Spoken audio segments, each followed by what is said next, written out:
పేరున మీ అందరికీ ప్రభుడును రక్షకుడైన యేసుక్రీస్తు ప్రశస్తమైన నామంలో పరిశుద్ధ అభిషేక అగ్ని పరిచర్య అంతటి తరపున మీ అందరికీ నా హృదయపూర్వక వందనాలు. బయట ఉన్నవాళ్ళకి చెప్తారా? Praise the lord. చక్కగా చల్లపూట ఆ సందులో టెంట్ వేసాం, ప్రశాంతం కూర్చొని నిద్రపోకుండా కాస్త వాక్యం వినండి. దేవుడికి స్తోత్రం కలుగునుగాక. దేవుని కృప బట్టి ఈ వారంలో గొర్రెపాడు అనే ప్రాంతంలో జరిగిన సభలకి మొదటి కూడికలు హాజరయ్యాను. దేవుడు అద్భుతంగా వర్షాలు పడుతున్నప్పటికీ ఆశ్చర్యకరంగా ఆ గొర్రెపాడును కాసుకొని దరిదాపుల ప్రాంతాలు మొత్తం వానే ఆశ్చర్యంగా దేవుడు ఆ 3 దినాల్లో మొదటి దిన కూడికను దేవుడు బలపరిచి అద్భుతంగా నేను వెళ్తున్నప్పటికీ వర్షం పడుతూనే ఉంది. కొంత మట్టుకు దాదాపు చాలా మట్టుకు ఆ సోమవారం వాతావరణం చాలా అనుకూలతలో లేదు, కానీ ఆశ్చర్యంగా చుట్టూ వాన పడుతుంది. ఆ ఊరిలోనే వాన లేకుండా దేవుడు చేశాడు. దేవుడికి స్తోత్రం కలుగునగాక. దేవుడు అద్భుతంగా ఆ కూడికలను బలపరిచి జరిపించారు. రేపు 2-3 తారీఖుల్లో రేపు సాయంత్రం టిడ్కో అపార్ట్మెంట్స్ దరిదాపుల్లో గుంటూరులో గుజనగొండ్ల అడవి తక్కెళ్ళపాడు అనే ప్రాంతాన్ని కాసుకొని ఉంటుంది. ఆ టౌన్లోనే ఆ ప్రాంతంలో గుంటూరులోనే దేవుని సేవ చేస్తున్న దైవజనులు ఈ కూడికలను ఏర్పాటు చేశారు. రేపు రాత్రి నేను కూడికల్లో వాక్యం అందించబోతున్నాను కనుక వాక్యం నిమిత్తం ప్రార్థన చేయండి, వాతావరణం కొరకు ప్రార్థన చేయండి. వాతావరణ అనుకూలత లేక మీ దగ్గర రాలేకపోయిన ఫార్ములేట్స్ ఇవ్వడానికి, కానీ మీరు తప్పనిసరిగా మొదటి రోజు 2వ తారీఖున హాజరవ్వాలని సేవకులు మాట్లాడినప్పుడు ఖచ్చితంగా హాజరవుతానని చెప్పాను. కనుక రేపు సాయంత్రం గుంటూరులో జరిగే సభల్లో నేను వాక్యం అందించబోతున్నాను. ప్రార్థనలు ఎత్తి పట్టండి. ఇంకా చాలా సభలు ఉన్నాయి, అవి కాస్త పోస్ట్ పోన్లో పడ్డాయి.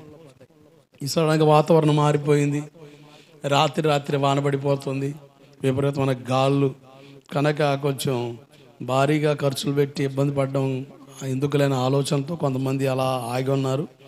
ఏదేమైనప్పటికీ వాళ్ళ మందిరాలైనా కూడికలను ఏర్పాటు చేసుకొని కొనసాగించాలని కొంతమంది వాళ్ళు ప్రయత్నాలు చెప్తా ఉన్నారు.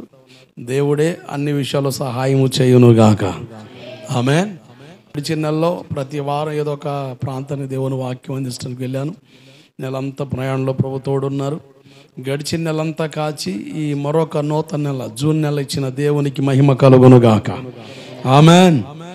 ఈ నెల నుంచి మనకాడ కూడికలు ప్రారంభించబడతాయి. ఏప్రిల్, మే ఈ 2 దినాల సెలవులు, హాలిడేస్ సెలవులు అయిపోయినాయి. మరలా డ్యూటీలోనికి వచ్చేద్దాం. ఈ నెలలో కుటుంబ ఆశీర్వాద కూడిక ఉంటుంది. ఈ కుటుంబ ఆశీర్వాద కూడికకు నేను ఆశపడుతున్న వ్యక్తి ఎవరంటే మదిరి జోసఫ్ గారు. గడిచిన సంవత్సరం కూడా ఆ దైవజనులు వచ్చారు కనుక ఈ సంవత్సరం కూడా ఆ సేవకులు డేట్ ఇస్తే ఆ దైవజనులు మనతో ఉంటారు కనుక ప్రార్థనలు ఎత్తిపట్టండి. ఒకవేళ అనుకూలత లేని కారణం బట్టి అయితే వీరు మరొక సేవకుడిని సిద్ధపరచడం జరుగుతుంది కనుక ఈ నెలలో జరిగే కుటుంబ ఆశీర్వాద కూడిక కొరకు ప్రార్థన చేయండి. ప్రభు నన్ను ప్రేరేపించి ఏర్పాటు చేయడానికి బలపరిచిన కూడిక అది. కుటుంబాల క్షేమం కొరకు ప్రార్థన చేయడం కొరకే ఆ కూడికలను ఏర్పాటు చేయడం జరిగింది కనుక ఈ కూడికల వెనకాల దేవుని ఆశీర్వాదం ఉంది. మనం పెట్టే ప్రతి కూడిక వెనకాల దేవుని ఒక ఆలోచన ఉంది, దేవుని ఒక నడిపింపు ఉంది కనుక నా ధైర్యం ప్రభు ఖచ్చితంగా పరిచయం బలపరిచి నడిపిస్తారు. దేవుడికి స్తోత్రం కలుగునుగాక. కనుక ప్రార్థనలు ఎత్తి పట్టండి. ఇక నుంచి జూన్ నెలలో, జూలై నెలలో, మరలా సెప్టెంబర్లో, అక్టోబర్లో, డిసెంబర్లో ఇట్లా ఈ నెలలన్నీ కూడా మనం చక్కగా క్రమంగా నియమ కూడికలు ఏర్పాటు చేసుకొని పరిచయం బలపరుచుకుంటూ వెళ్తున్నాం. ప్రతి కూడికను దేవుడు బలపరిచి నడిపించునుగాక. ఆమేన్. వాక్యంలోనికి వెళ్దాం. యెషయా పుస్తకం 6వ అధ్యాయం 2వ వచన భాగాన్ని చదవండి. ఆయనకు పైగా శరాపులు నిలిచి ఉన్నారు, ఒక్కొక్కరికి 6 రెక్కలు ఉన్నాయి. ప్రతివాడు 2 రెక్కలతో ముఖాన్ని, 2 కాళ్ళను కప్పుకొనుచు 2 ఎగురుతా ఉండెను. ఈ విషయాన్ని మనం కొన్ని నెలలుగా ధ్యానం చేస్తూ ఉన్నాం. దేవుని సింహాసనం సమీపంగా ఉన్న దోతలకు మహాదోతలని, శరాపులని పేరు. వీటికి 6 రెక్కలు కలవు అని బైబిల్ సెలవిస్తుంది. ఎందుకు 6 రెక్కలు? 2 రెక్కలతో ముఖాన్ని కప్పుకున్నాయి, 2 రెక్కలతో కాళ్ళు కప్పుకున్నాయి, 2 రెక్కలతో ఎగురుతూ ఉన్నాయి. ఒక చక్కని సత్యాన్ని, ఒక చక్కని అనుభవాన్ని మనకు బోధించడానికే ప్రభు ఈ విషయాన్ని పొందుపరిచారు. ముఖాన్ని కప్పుకున్నాయి. మనం కనబడకూడదు, దేవుడు కనబడాలి. 2, మన ఇష్టం కాదు, దేవుని ఇష్టం జరిగించాలి.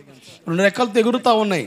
చెప్పకని చెబుతున్న విషయం ఏంటంటే, ఒక రాజున మధ్యాకాశంలో కడమోర శబ్దం వినబడినప్పుడు మనం కూడా రెక్కలు దాల్చి పక్షి రాజు వల్ల ఎగిరి వెళ్ళిపోతాము.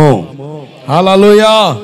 ఎగిరి వెళ్ళిపోవాలంటే యోబు 34:20 ప్రకారంగా బలవంతులే దైవికంగా కొనిపోబడతారు అన్న సందర్భం ఉంది. అంటే బలహీనులు దైవికంగా కొనిపోబడలేరు అనే కదా అర్థం. కనుక బలం కలిగి మనం ఉండాలి, ఆత్మల బలం కలిగి ఉండాలి. కనుక జాగ్రత్త మనసు పెట్టండి. ఇది తింటే వచ్చే బలమా, తాగితే వచ్చే బలమా, తేరగా తీరిగి వచ్చే బలమా? కాదు. ఇది ఆత్మ సంబంధమైన బలమని బైబిల్ సెలవిస్తుంది. ఎస్తేరు పుస్తకం 10వ అధ్యాయం 2-3 వచనాలు మీరు చూస్తే బైబిల్లో రాయబడిన మాట మొర్దుకై బలమును గూర్చి అని చెప్పబడింది. కనుక ఎవరి మొర్దుకై? ఈ విషయాల్లో ప్రస్తావన మీకు ఎస్తేరు గ్రంథ ధ్యానాన్ని మీకు ఇచ్చాను, అధ్యాయాల వివరాలు మీకు ఇచ్చాను, ఆ పుస్తకంలో ఉన్న వివరాన్ని మీకు ఇచ్చాను. ఎవరి మొర్దుకై? చెర్ర పట్టబడిన యూదుడని, బెన్యామీను గోత్రికుడని మనం చూస్తున్నాం. ఈ బెన్యామీను గోత్రాన్ని గురించి ఒక చక్కని ప్రస్తావన మీకు ఇచ్చాను. బెనోని కాస్త తండ్రి ప్రార్థన వలన కుడి చేతి పుత్రుడిగా బెన్యామీనుగా మారాడని, కుడి చేతిలో రాజధాని ఉందని, రాజరికి ప్రభుని ప్రార్థన చేశాడు తండ్రి. ఆ గోత్రంలోని వారిని, కడసారి గోత్రం వారిని దేవుడు రాజులకు ఏర్పాటు చేశాడని, మన కొరకు ప్రార్థించే తండ్రి సంఘ కాపరి మనకు ఉండాలి అన్న ప్రస్తావన మీకు ఇచ్చాను. 2వదిగా ఎస్తేరు పుస్తకం 2వ అధ్యాయం 20-21 వచనాల ప్రకారంగా ద్వారపాలకుడిగా పనిచేస్తున్న ఈ మొర్దుకై తన పనిలో నమ్మకత్వాన్ని కనపరిచాడని, ఒక చిన్న సమాచారం ఇవ్వడం వల్ల నాకెందుకు వచ్చిన గోళ అని కాము ఉండకుండా ఒక చిన్న సమాచారం అందివ్వడం వల్ల రాజు ప్రాణాలు కాపాడబడ్డాయని, నమ్మకత్వాన్ని కనపరిచాడని, సామెతలు 28-20 ప్రకారంగా నమ్మకస్తునికి మెండైన దీవెనలు అని రాయబడి ఉంది. దెబ్బలా దీవెనలా? చెప్పండి. దీవెనలా దెబ్బలా? దెబ్బలు కాదు, దీవెనలే. ప్రతి ఒక్కరూ కోరుకునేది దీవెనే, దేవుని ఆశీర్వాదం కావాలని. మరి ఎవరికి ఆశీర్వాదం? పౌలు అపోస్తలుడు చెబుతున్నాడు, అన్ని విషయాలు నమ్మకస్తులుగా ఉండాలి అని. నమ్మకస్తులకి మెండైన ఆశీర్వాదం కలుగుద్ది అని బైబిల్ చెబుతుంది. ఏ విషయాల్లో నమ్మకం ఉండాలి అని మనం ప్రస్తావిస్తే, ఒక దైవజనుడిగా 5 సంగతులు మీ ఎదురు తీసుకొచ్చాను. ఒక వ్యక్తి దేవుని ఎదుట నమ్మకస్తుడుగా ఉండాలని, ఈ వ్యక్తి రక్షణ కొరకు దేవుడు దైవజనుడు వాడుకుంటాడు, ఆ సేవకుని ఎదుట నమ్మకస్తుడుగా ఉండాలని, రక్షించబడిన మనల్ని గాల్లో వదిలేయలేదు. ఒక పూటకూలి వానింటికి చేర్చినట్లుగా, ఏదేని ఆదాము తోటలో పెట్టినట్టుగా, ఆదాముని ఏదేని తోటలో పెట్టినట్లుగా దేవుడు మన ఒక సహవాసంలోకి చేర్చాడు. సహవాసానికి నమ్మకంగా మనం రావాలి, దేవుని సన్నిధికి నమ్మకంగా మనం రావాలి. చాలామంది దేవుని మందిరాన్ని నిర్లక్ష్యపరుస్తారు, చాలామంది దేవుని మందిరాన్ని నిర్లక్ష్యంగా ఎంచుతారు. బైబిల్ చెబుతుంది దేవుని సన్నిధిని మనం ఎప్పుడూ కూడా నిర్లక్ష్యం ఎంచకూడదు. చాలామంది ఇలా మీరు స్క్రీన్లో చూస్తున్నారు కదా, చాలామంది ఆదివారాన్ని నిర్లక్ష్యం చేస్తారు, ఏదో పని ఉందలే కుదరలేదని. బైబిల్ చెబుతున్న విషయం ఏంటంటే, ఆదివారం ఆరాధన నిర్లక్ష్యం చేసేవాడు బొత్తిగా కృతజ్ఞత లేనివాడు. ఎవరు చెప్పండి? బొత్తిగా. నేను చెప్పట్లే ఈ మాట, అసలు నేనైతే చెప్పను. నువ్వు ఆదివారం రాకపో, నాకు సంబంధం లేదు. కానీ నిన్ను రక్షించిన దేవుడు చెబుతున్నాడు ఈ మాట. ఏమని తెలుసా? నీకు కృతజ్ఞత ఉంటే ఆదివారం దేవుని సన్నిధిలో ఉంటావు. ఎక్కడుంది ఈ మాట? 6 దినాలు కష్టపడు, 7వ దినం ఎక్కడ ఉండాలి? బుద్ధిగా, జాగ్రత్తగా, మర్యాదగా, పద్ధతికి ఆడకొచ్చేయాలి, దేవుని సన్నిధికి వచ్చేసేయాలి. 6 దినాలు కష్టపడు, 7వ దినం నా యొద్దకు రమ్మని ప్రభువే నిన్ను పిలిచాడు. కనుక పిలిచిన వాడు నమ్మదగిన వాడు. మరి నీవు నమ్మకంగా ఉన్నావా? ఆయన నమ్మదగిన వాడే. మరి మన నమ్మకం ఉన్నావా? చాలామంది ఇట్లా దేవుని నిర్లక్ష్యం చేస్తారు. చూడండి, ఇక్కడ ఒక మాట ఉంది, పని ఉంది అందుకనే మందిరానికి రాలేదు అనేవాళ్ళు కాదు. చర్చికి వెళ్ళే పని ఉంది అందుకని నేను పనికి రాలేను అని చెప్పే క్రైస్తవులు కావాలి. దేవుడికి స్తోత్రం కలుగునుగాక. అంటే చర్చికి రావడం పని కాదా? ప్రార్థన చేయడం పని కాదా? ఏమండి, దేవుని సన్నిధిలో కూర్చోవడం పని కాదా? ఇది ఎంత పనో తెలుసా? మీరు పొలాల్లో పని చేసే దానికంటే ఎక్కువ పని ఇదే. ఓరకను కూర్చోవడం. పని చేసేవాడు ఓరకను ఒక గంట కూర్చోమని చెప్పు, చచ్చిపోతాడు, వండలేడు, తలకే పట్టుకొని పీక్కొంటాడు. ఏంది ఈ కర్మరా బాబు అని. పని చేసేవాడిని తీసుకొచ్చి కూర్చోబెట్టేందని. అంటే ఇది కూడా గొప్ప పనే. దేవుడికి స్తోత్రం కలుగునుగాక. హల్లెలూయా. కొంతమంది దాంట్లో భాగంగా ఇంకో పని కూడా చేసేస్తున్నారు, నిద్రపోయే పని. ఏ పని? చెప్పిన పని చేయండి చాలు, చెప్పని పని నీకెందుకు? చెప్పిన పని చేయకుండా చెప్పని పని చేస్తావు ఎందుకు నువ్వు? మనకంత స్పీడ్ ఎక్కువ, తొందర ఎక్కువ, ఆరాటం ఎక్కువ, పోరాటం తక్కువ. బైబిల్ చెబుతుంది పని ఉంది అందుకనే మందిరానికి రాలేదనే వాళ్ళు కాదు, చర్చికి వెళ్ళే పని ఉంది బాబు. ఆదివారం 1000 రూపాయలు ఎత్తా, 1 కోటి రూపాయలు ఎత్తా, మావాడు రాను. ఏం చేస్తావు ఆదివారం? ఏం చెయ్య, చర్చికి వెళ్తాంతే. దేవుడికి స్తోత్రం కలుగునుగాక. ఓ అబ్బో మా గొప్పకి ఎక్కిందే. ఇటువంటి మిడియాల భక్తి అంటాడు ఒక్కొక్కడు, పేట్రీకి పోయింది అంటాడు భక్తి ఒక్కొక్కడు. ఏదని అనుకోని ఇబ్బంది ఏం లేదు. నిన్ను ఆశీర్వదించే దేవుని సన్నిధిలో ఉండడం మనకు దీవెనా. దేవుడికి స్తోత్రం కలుగునుగాక. చాలా మంది ఆదివారం నిర్లక్ష్యం చేస్తారు. ఒక బంక్ యజమాని, చెన్నైలో జరిగిన సంఘటన, పెట్రోల్ బంక్ యజమాని దేవుని మహిమపరుస్తున్న విధానం ఇది. ఏమిటి బాబు, ఆదివారం దేవుని దినం, ప్రభు దినం కాబట్టి మూసేసాం, క్షమించేయండి. ఈడేవుడు రా తలకాయ మాసిన వాళ్ళు ఉన్నాడు, పెట్రోల్ బంక్ ఎందుకు పెట్టుకున్నాడు? ఆదివారం పూటే కదా ఉద్యోగస్తులు కాస్త సరదాగల పిక్నిక్లకి, పార్కులకి, ఫంక్షన్లు తిరిగేది. అప్పుడే కదా లాభం ఎక్కువ వచ్చేది. ఆదాయం ఎప్పుడు వచ్చేది ఎక్కువ? ఆదివారం పూటే. ఆదివారం పూట ఆదాయం ఎక్కువ. కానీ ఈ మనిషి ఏమన్నాడు? ఇది దేవుని రోజు కనుక పెట్రోల్ బంక్ మూసేసాం. అక్కడ రాశాడు Jesus Christ is the everything for me అని రాశాడు బోర్డు. ఈ పెట్రోల్ బంక్ ఉంది చెన్నైలో. భలే ఆశ్చర్యం. ఆదివారం దేవుని సంధికి వెళ్ళాలి కనుక మూసేసాం, మనం క్షమించేయి. నువ్వు పోతే పోయా, పని వాళ్ళు కూడా ఉన్నారుగా, ఎవరికైనా కానీ ఆడెటైనా పో. ఆదివారం హాలిడేయా జాలిడేయా? 10 మందికి హాలిడే కాదు జాలిడే అవుతుంది. హాలిడేయా జాలిడేయా? హాలిడే. పరిశుద్ధ దినం, పరిశుద్ధంగా ఆచరించాలి. పరిశుద్ధ దినం, హాలీ అంటే పరిశుద్ధత.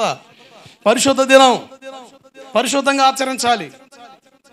దేవుని సన్నిధి విలువ ఎరిగి మనం బ్రతకడం వలన దేవుడు మనల్ని దీవిస్తాడు. దేవుడికి స్తోత్రం కలుగునుగాక. హల్లెలూయా. నేను నిన్న రాత్రి ఒక చోట వాక్యం చెప్పడానికి వెళ్ళా. ఓ ముసల్దాన్ తెంపులాంటి ఫోన్లు వస్తున్నాయి. ఆ ముసల్దాన్ వాక్యం భలే అంటుంది, కానీ టూకి రింగ్ అవుతుంది. అసలే అది మొద్దు సెట్ ఫోన్ ఆయే, చిన్నగా మోగట్లే, ట్రంగ్ ట్రంగ్ అంటే గోల చేస్తుంది అంతే.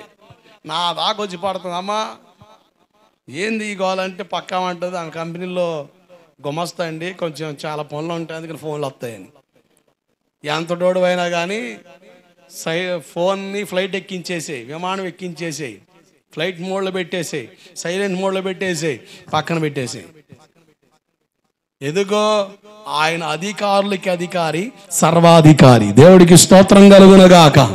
హల్లెలూయా. క్యూన్ ఎలిజబెత్ రాణి సామాన్యురాల్లాగా సామాన్యమైన వస్త్రాలు వేసుకొని దేవుని మందిరానికి వచ్చేది, సింపుల్గా నడుచుకుంటా. సైన్యం, అధికారులు ఎక్కడో వదిలిపెట్టేది, మీరేడే ఉండండి, మందిరం దాకా రాకండి అని సింపుల్గా వెళ్ళి. ఒకరోజు ఆలస్యం అయిపోయింది. ఆలస్యంగా రాదామి, టైంకి వచ్చేది.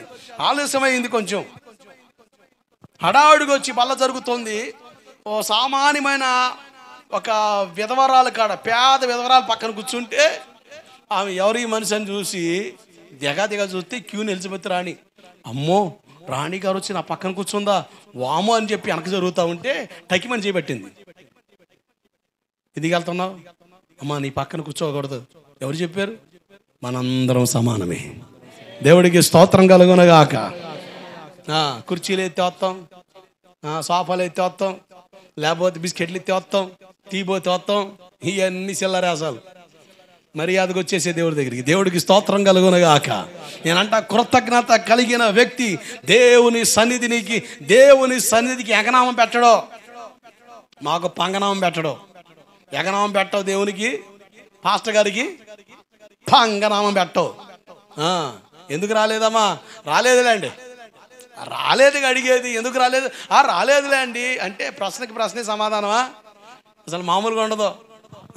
అసలు మామూలుగా రాస్తాం పరీక్ష, ప్రశ్న ఎత్తే ప్రశ్నే రాస్తాం కింద, మరి నీకు మార్కులు రావు, సున్నాయే. ఎవడెత్తాడు నీకు మార్కులు? సమాధానం కరెక్ట్గా చెప్తేనేగా. దేవుని సన్నిధిలో నమ్మకస్తులుగా ఉండాలి. మరి అలా వచ్చి వెళ్ళిపోతే కుదురుద్దా? ఆయన భుజములపై రాజ్యభారం ఉంది అంటే పరిచర్లో పాలి భాగస్తులు అవ్వాలి. దేవుని పనిలో నీ వంతుగా నువ్వు నిలబడాలి. అది నీ ధర్మం. అది ఏ పరిచర్య అయినా దేవుని పనికి ఎంచబడిందా? అది బాత్రూమ్లు కడగడం అవ్వచ్చు, అది చూడడం అవ్వచ్చు, అది ఏదైనా అవ్వచ్చు, కొండలు కడడం అవ్వచ్చు, ఏదైనా కానీ అది పరిచర్య ఎంచబడిందా? అది దేవుని పని కనుక నేను నమ్మకంగా చేస్తాను అని పరిచర్యలో నమ్మకస్తులుగా మనం ఉండాలి. 5, మన జీవనం కొరకు డబ్బులు ఇస్తున్నాడు. డబ్బులే ఇస్తున్నాడు. డబ్బులు ఖర్చు పెట్టే విషయంలో నమ్మకస్తులుగా ఉండాలి. 4వ సందర్భాన్ని మీ ఎదురు తీసుకొచ్చాను. పరిచర్యలో నమ్మకస్తులుగా ఉండాలి. ఒక భాగం మాట్లాడా. బైబిల్లో భక్తి జనం కనబడుతున్నారు. మోషే గారి నాయకత్వంలో యెహోషువ గారు, మోషే గారి నాయకత్వంలో అహరోను గారు, ఏలే గారి నాయకత్వంలో ఎలీషా గారి నాయకత్వంలో అపనమ్మకస్తులు మిగిలిపోయిన గెహాజీ గారు. క్రొత్త నిబంధనకు వస్తే పౌలు అపోస్తలుడు పరిచర్య చూసాం. 100 మంది సేవకులు ఉన్నారు. కానీ ఒక్క వ్యక్తి కోసమే, నా ప్రియమైన వాడు, నమ్మకమైన వాడని తిమోతిని గురించి మాట్లాడాడు. ఆ తిమోతిని గురించిన ప్రస్తావన మీకు ఇచ్చాను. వాళ్ళు సేవకు అప్పగించబడ్డ వాళ్ళు, తర్వాత సేవ చేసేవాళ్ళు కనుక వాళ్ళు పరిచయం చేశారయ్యా. మరి విశ్వాసులు మేము చేయడానికి అవకాశం ఉందా? చేస్తే మాకు ఉపయోగం ఏంటి? చేస్తే మాకు వచ్చే లాభం ఏంటి అని చాలామంది ఆలోచించే వాళ్ళు ఉన్నారు. చేయాలని ఆశ కలిగిన వాళ్ళు మాకు అవకాశం ఉందా అని అడిగే వాళ్ళు ఉన్నారు. అవకాశం ఉంది అని తెలిసినప్పుడు కొంతమంది మేము చేస్తే మాకు లాభం ఏంటి, మేము చేస్తే మాకు ఉపయోగం ఏంటి, ఎందుకు ఆ పరిచారం కూడా చేసినట్టు తర్వాత సేవకుడు అండి కనుక నేర్చుకుంటున్నాడు మెలకువలు. మరి మాకేం పని, మాకేం లేదు కదా, ఎక్కడేసిన వంగ అక్కడే కదా అని చాలామంది నిర్లక్ష్య ధోరణంగా ఆలోచించే వాళ్ళు లేకపోలేదు. వాళ్ళకి సమాధానంగా ఇర్మియా పుస్తకం 33వ అధ్యాయం 22వ వచన భాగాన్ని చదవండి. నాకు పరిచర్య చేసే లేవీయులను అదిగదిగో ఆశీర్వదిస్తాను. ఆమేన్. దేవుని ఆశీర్వాదం నీకు కలగాలి అంటే, తరతరాలు దీవెన నీ కుటుంబాన్ని వెళ్ళాలంటే ఓ చక్కని ఆప్షన్ ఇచ్చాడు. ఏంటో తెలుసా? పరిచర్య చేసే అవకాశం దేవుడు ఇచ్చాడు. పరిచర్యలో పాలు పొందడం, పరిచర్యలో పాలు పొందే అనుభవం కలిగి ఉండడం, అది మన తరానికి దీవెన.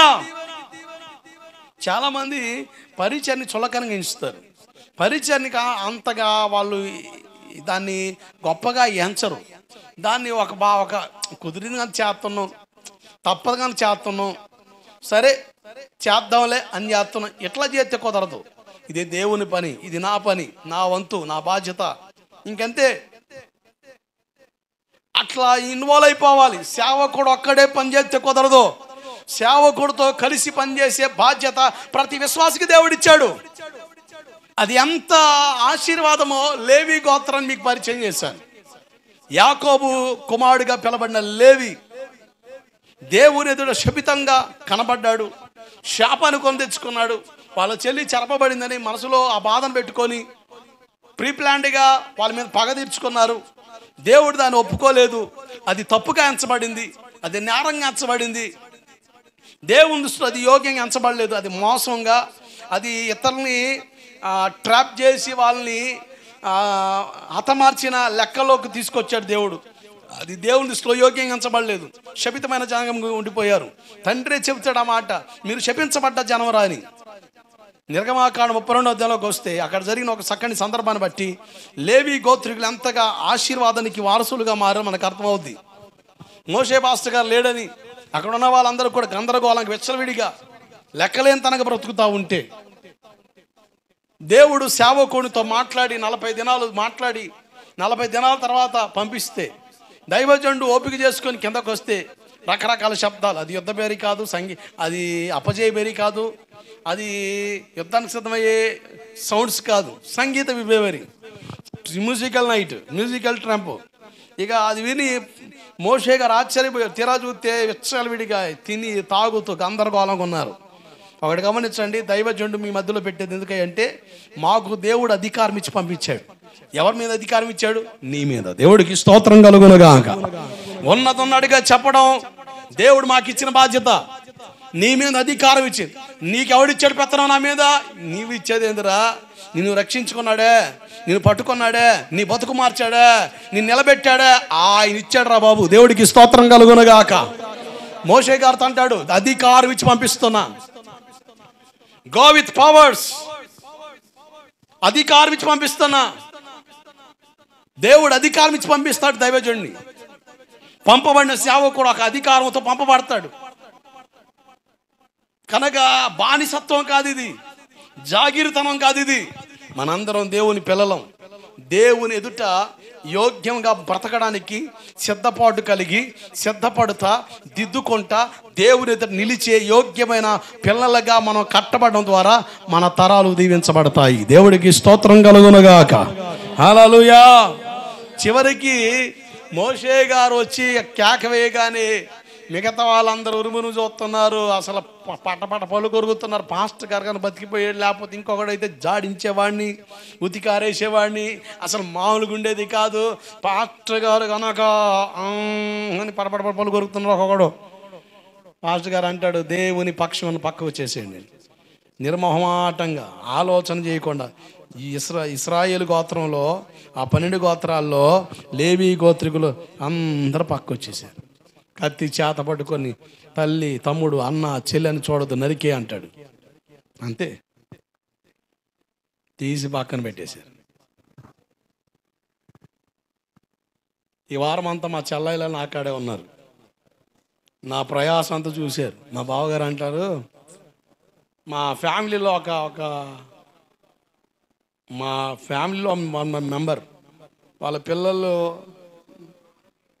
మా మరదల పిల్లల వాళ్ళు పెదనాన్ని ఇక నాకు ఫోన్ చేసి ఇట్లా ఫంక్షన్ పెట్టాం బావగారు, 6వ తారీఖు అని 7వ తారీఖు అని. 6, 7 అంటే అది శనివారం, శుక్రవారం. నేను చెప్పేసా, శుక్ర, శని, ఆదివారాలు అంటే డిస్టర్బ్ చేయొద్దు, నేనైతే అందుబాటులోకి రాలేను. ఇవన్నీ చూశారు కదా. మా బావగారు అంటారు, పెళ్ళిళ్ళు అంటే ముహూర్తాలని ఇవన్నీ వారాలు ఉంటాయి, ఫంక్షన్ అంటే ఏమని మన ఇష్టం పెట్టుకోవచ్చుగా. ఇప్పుడు మీరు రావాలనుకుంటే చక్కగా ముందుగానే ఒక నెల రోజుల ముందే చక్కగా మాట్లాడి ఒక డేట్, అయ్యా మరి ఫంక్షన్ పెట్టుకోవాలనుకున్న ప్రార్థన పెడతాం, వాక్యం చెప్పాలి, ఆశీర్వదించాలి మా పిల్లల్ని అంటే ఒక నెల రోజుల మీద, ఒక నెల రోజుల ముందు ఒక మాట చెప్తే మీరు ఒక డేట్ చెప్తారుగా, చక్కగా పెట్టుకోవచ్చుగా. మాకు ఇప్పుడు మేము చూస్తున్నాం, మాకు అర్థమవుతుంది. ఆయన పగలని తిప్పేవాడిని, సాయంత్రం కోటను పోయేవాడిని, ఒక్కోసారి ఎక్కడో చోట పెట్టేసేవాడిని. మీరు ఇంటికి చేరుకోండి, నేను కోటను పోతున్నానని కోటానికి వెళ్ళిపోయేవాడిని. ఇక పగల నిద్ర ఉండేది కాదు, రాత్రి నిద్ర ఉండేది కాదు. వచ్చేప్పటికి 2, 3. ఇక ఒకరోజు అయితే మొత్తం వేడెల్ల పొంగి జ్వరం. అది వేడెల్ల పొంగితేనే, అది జ్వరం కాదు. ఇక నొప్పులు, అసలు స్ట్రెయిన్ అయిపోయా, నిద్రలు కాసి నలిగిపోయా. వాళ్ళ చక్కని పరిస్థితి. ఆ చివరి 2 రోజులు అనుకోండా కాస్త అనుకూలంగా వాళ్ళతో ఉన్నా. అప్పటికీ ఉరుకులు పరుగులే. మళ్ళీ ఇక్కడ ప్రార్థనలని, ఎవరో ఒకరు ప్రార్థనలని, ఇక మిమ్మల్ని కవర్ చేస్తా, బయట వాళ్ళని కవర్ చేస్తా, వాళ్ళని కవర్ చేస్తా, ఇక సరిపోయింది నాకు. ఇప్పుడు ఆయన చూసాడు, ఊరు ఎంత ఎంత ఎంత ఎంత ఎంత నలుగుడు ఉందని మాకు తెలియదు, చూసాం కదా ఊరు, నాకు ఎంత ఇబ్బందా. అటైతే మీరు రావాలనుకుంటే మీకు అనుకూలంగా ఉంటేనే, అంతే. దేవుడికి స్తోత్రం కలుగునుగాక. వాళ్ళ రిసెప్షన్, మా బావగారు రిసెప్షన్ ఆదివారం పెట్టుకున్నాడు. చెప్పారు నాకు, నేను మొహమాటలకు చెప్పేసా, ఆదివారం అయితే రానని. మా నాన్నగారు అడిగాడు, చెప్పారు రా బావగారు అని. చెప్పారని. మరి వస్తున్నారంటే రానని చెప్పాను. రానని చెప్పేవా అన్నాడు. మరి అంతే. మరి లోపల మనకు లోపల పెట్టుకొని బయట వాడు చెప్పలేను. అసలు అలా కాదు, అసలు నలిగిపోతాను నేను. లోపల ఉన్నదని బయటికి చెప్తేనే ప్రశాంతం. లోపల ఒకటి పెట్టుకొని బయట వాడు చెప్పానా, సగం చచ్చినట్టే నా బతుకు. అందుకనే నేను ఓరకన్నా దొరికేస్తా. అట్టెందుకు అన్నవాడు. మరి ఏం చేస్తాం, ఇప్పుడు వస్తానని చెప్తా, రాకపోతే ఫీల్ అవుతారుగా, అదేదో మొదలు ఫీల్ అవుతారు. దేవుడికి స్తోత్రం కలుగునుగాక. ఫీల్ అయిన కాదు, ఫీల్ అవుతారు. కొద్ది రోజులకి అర్థమవుతారుగా. వాళ్ళు బాధపడలేదు, తెలీదు. మొన్న ఈ వారం అని చూసారు పరిస్థితి. ఓహో, ఎంత నలుగుడంతా మీకు ఎట్టయితే, ఎంత లాంగ్ నుంచి అంత దూరం రావాలంటే కనీసం మంగళవారం పెడితే సోమవారం చేరుకున్న, మంగళవారం చూసుకొని ఒక బుధవారం ఉండి గురువారం మరలా ఇక్కడ చేరుకోవడం బాగుంటుంది. కనుక ఎంత నలుగుడు ఉందని ఒకరోజు వాళ్ళే మళ్ళీ అర్థం చేసుకుంటారు. వాళ్ళకి అనుకూలంగా వంగామా, అప్పుడు వచ్చేవిగా, ఇప్పుడు వచ్చేవిగా, ఇప్పుడు ఎందుకు కుదరదని వాళ్ళే నిలబెడతారు. కనుక మర్యాదగా నేను నిర్మోహమాటకు వాళ్ళు బాధపడిని ఏదైనా చేయని. మా తమ్ముడు రిసెప్షన్కి అయితే అసలు నేను దరిదాపు వాళ్ళందరూ గుళ్ళో పెళ్లి చేసుకున్నారు. నేను గుళ్ళు కాడ రానని తెలుసు, అసలు అందుబాటులోకి వెళ్ళా. మా పెద్ద చెల్లి పిల్ల అట్టగే జరిగింది, మా చిన్నోడి పిల్ల అట్టగే జరిగింది. అసలు దరిదాపులకి వెళ్ళా. వాళ్ళు కూడా తెలిసి నేను రానని, కనుక వాళ్ళు కూడా వాళ్ళ మర్యాద ప్రకారం చేసేసారు. రిసెప్షన్ పెట్టుకున్నారు. రిసెప్షన్ రాని వాళ్ళు ఎవరు ఉంటే మా కుటుంబాల్లో కూడా ప్రార్థనకి వెళ్ళే వాళ్ళు చాలామంది ఉన్నారు. ఇప్పుడు చాలామంది మారారు. నేను సేవకుడు అంటే ఒకప్పుడు బాధపడ్డోళ్ళు ఈరోజు సంతోషపడుతున్నారు. దేవుడికి స్తోత్రం కలుగునుగాక. ఒకప్పుడు భలే బాధపడ్డారు. పాస్టరా దేనికి, చక్కగా చదువుకోవచ్చుగా, అసలు నీకేం కొరత అని ఫీల్ అయిన వాళ్ళు ఈరోజు రక్షణపడి మందిరానికి వెళ్తా. మా తాలూకు ఒకడు పాస్టర్ ఉన్నాడు అక్కడ గుంటూరులో. దేవుడికి స్తోత్రం కలుగునుగాక. ఒకడు బాధపడితే బాధపడ్డావు, నువ్వు బాధపడ్డావని నేను దేవుని బాధ పెడితేనా? నేను ఒక మాట చెబుతానండి, మనుషులు బాధపడతారు, మనం ఫీల్ అవుతున్నాం. మరి దేవుడు బాధపడ్డా? ఇప్పుడు ఎవరైనా ఆదివారం ఫంక్షన్ పెట్టారండి, అయ్యగారు మీకు చెప్పేది ఏముందిలే అండి, ఆదివారం ఫంక్షన్ పెడతారు వీళ్ళు, వెళ్ళపోతేనేమో మూతులు ఎంత సాపు పెడతారండి, వాళ్ళ మొఖాలు చూడలేమండి. ఒకవేళ గోవిందపురం వస్తే పక్కింటి పోతే మా ఇంటికి రారండి, వాళ్ళు సూపులతో చంపేస్తారండి, మమ్మల్ని వాళ్ళు సూపులతో చంపేస్తారండి. అసలు మామూలు కాదండి. డైలాగులు మా కాడికి ఎందుకు వస్తారులే అమ్మ అని ఈ డైలాగులన్నీ పేలుతారండి. ఇవన్నీ వెళ్ళలేక సత్తామండి. అందుకని మర్యాద పోతున్నామండి ఆదివారం. నేనంట మర్యాదగా ఆలోచించు. మరి నువ్వు చర్చికి రాకపోతే దేవుడు బాధపడ్డా? డైలాగ్ ఈ ఆదివారం వచ్చి ఆదివారాలు నిజమా? నీకు డైలాగ్ పేలుతుంది విను. మరి ఈ ఫంక్షన్ కాకపోతే ఇంకో ఫంక్షన్కి వెళ్ళు. ఇంక ఫంక్షన్లో జరగవా, ఇంట్లో జరగవా? లాస్ట్ పెళ్ళండి, చివరి పెళ్ళండి, ఇంక పెళ్ళిళ్ళు లేవండి. లేకపోతే ఇంట్లో ఆయన పెళ్లి చేసుకోను ఏంటంటే మరి ఇక ఆడు పోతే పెన పెట్టరా, కూటం పెట్టరా, పోమా అయింది. ఇక 10 సంవత్సరాల తర్వాత ఆ ఇంట్లో శుభకార్యం జరగదా? అప్పుడే వెళ్ళు. మరి నీ లెక్కే వచ్చి ఆదివారం వెళ్ళొచ్చు అంటే సీప్ అనమాట. దేవుని సింపుల్ పక్కన పెట్టేస్తాం. నేనంటాను, ప్రాణం పోయే పరిస్థితి వస్తే వచ్చిన దేవుని అడ్డు పెట్టుకో, నువ్వు బతుకుతావు. దేవుడికి స్తోత్రం కలుగునుగాక. హల్లెలూయా. బైబిల్లో చాలా విచిత్రమైన మనుషులు ఉన్నారండి. ఎంతటి విచిత్రమైన మనుషులు అంటే ఈ చివరి దినాల్లో మనుషులు అంత ఘోరంగా మారబోతున్నారు. కరోనా టైం ఎంత అదురుపోయారో ఇక మీద అదురుపోరు. పోయింది అదురు. అలవాట్లోకి వచ్చారు, అలవాటు పడ్డారు. కరోనా అంటే సత్తమని భయంతో అల్లాడి తెచ్చారు. దేవుడా దేవుడని దేవులాడారు. ఇక నో ఫియర్, ఇక భయమే లేదు, ఏదని తెలుసుకుందాం అన్నాడు మనిషి తయారైపోతున్నాడు. నాకు బైబిల్లో ఒక విచిత్రమైన సంఘటన కనబడింది, మనం చూపించా. యెషయా పుస్తకం 22:13లో ఒక భలే మాట ఉందండి, మీకు కూడా వినిపిస్తే బాగుంటుందని.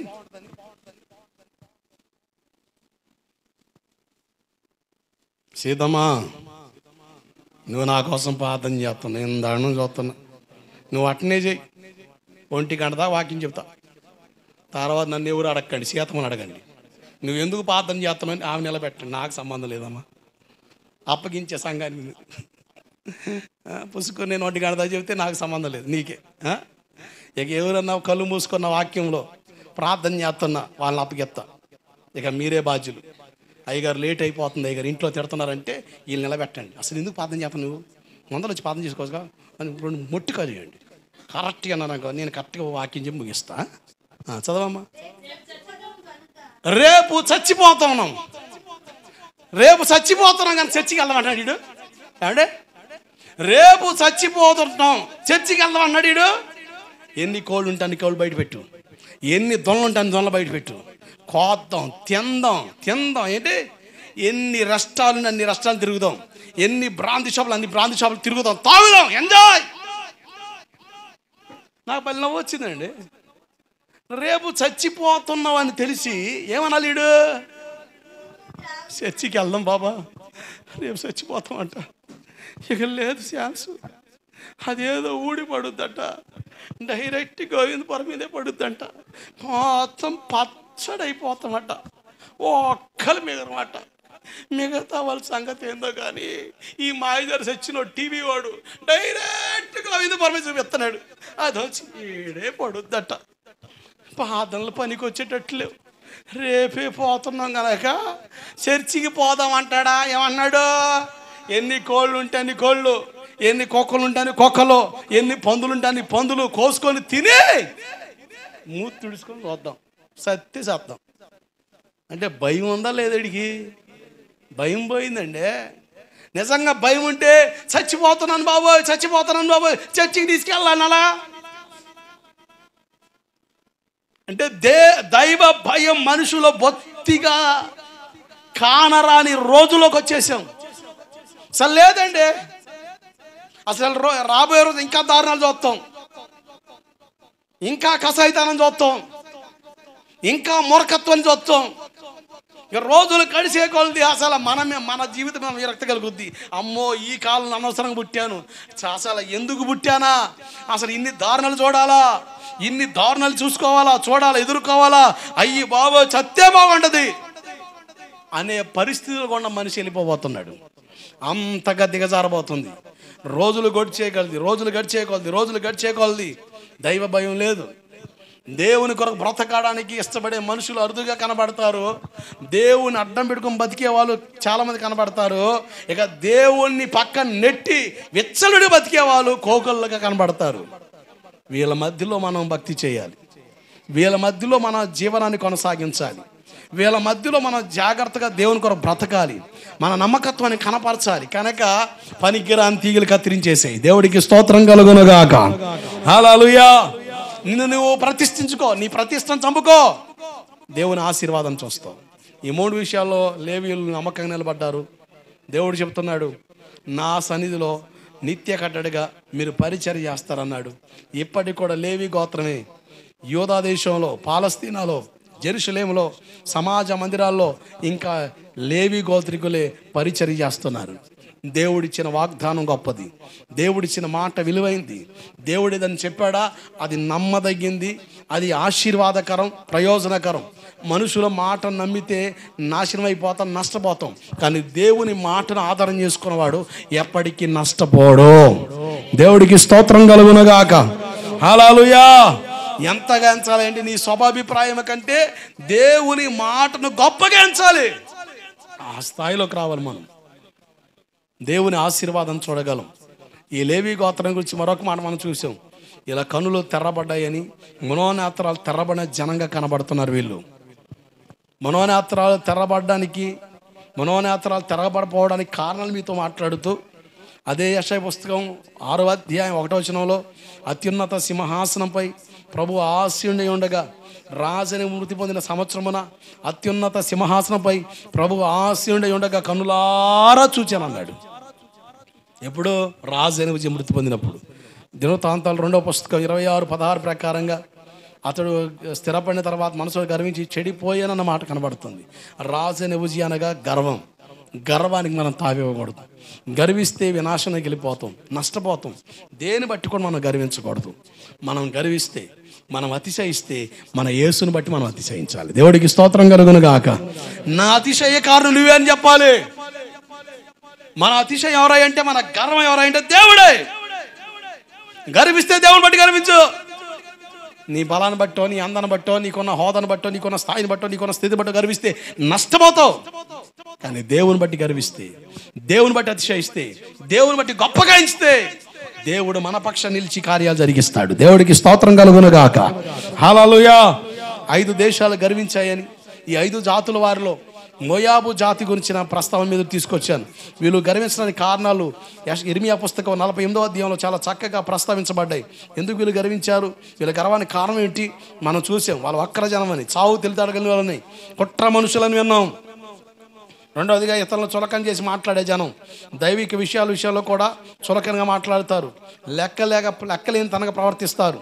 మూడవదిగా శ్రమలు ఎరగని జనం, గర్వబోతులు, తిండిబోతులు, త్రాగుబోతులు, తిరుగుబోతులు, సోమరిబోతులు అందరూ కూడా మోయాబీలు జాతిలో మనం చూస్తాం. అలాగే 4వది చూసాం, వీళ్ళు దేవుని కంటే గొప్పగా ఫీల్ అయ్యారు. మేమే గొప్ప, మేమే రిచ్, మీ దేవుడి కంటే మేమే గొప్ప అని అతిశయించారు. 5వ కారణం మనం చూస్తున్నాం. గడిచిన ఆదివారం మీతో చెప్పాను. ఇర్మియా పుస్తకం 48వ అధ్యాయం 14వ వచనం.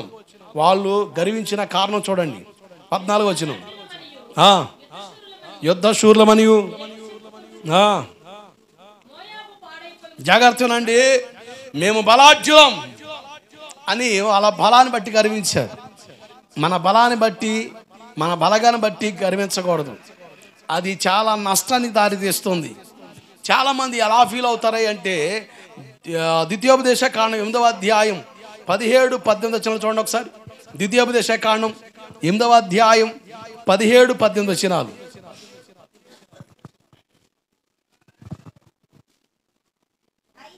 అయితే మా సామర్థ్యం, మా బాహుబలం, మేము గొప్ప వాళ్ళని అవడానికి కారణం మా బలం, మా సామర్థ్యం, మా శక్తి కొలది మేము కష్టపడ్డాం. ఒకప్పుడు తినడానికి తిండి లేదు, వండడానికి గూడు లేదు, నాన్న వాళ్ళు కూడా దగ్గర చేర్చుకున్న దాఖలాలు లేవు. ఈడెవడో తెలియదు అన్నట్టుగా మా మొక్కలు చూసి నవ్వుకుంటూ పోయారు. మా వాళ్ళే, మా పేటోళ్ళే, అయినోళ్ళే. ఆ స్థితిలో ఉన్నప్పుడు మేము కష్టపడ్డాం, రేయింబగలు తిప్పలు పడ్డాం. పిల్లలు, నేను, నా భార్య ప్రయాసపడ్డాం, పోగు చేసుకున్నాం, జాగ్రత్త పడ్డాం, వ్యసనాలు తావేలేదు. నా పిల్లలు కూడా మంచిగా నా మాట ప్రకారం నడిచారు, సంపాదించుకున్నాం.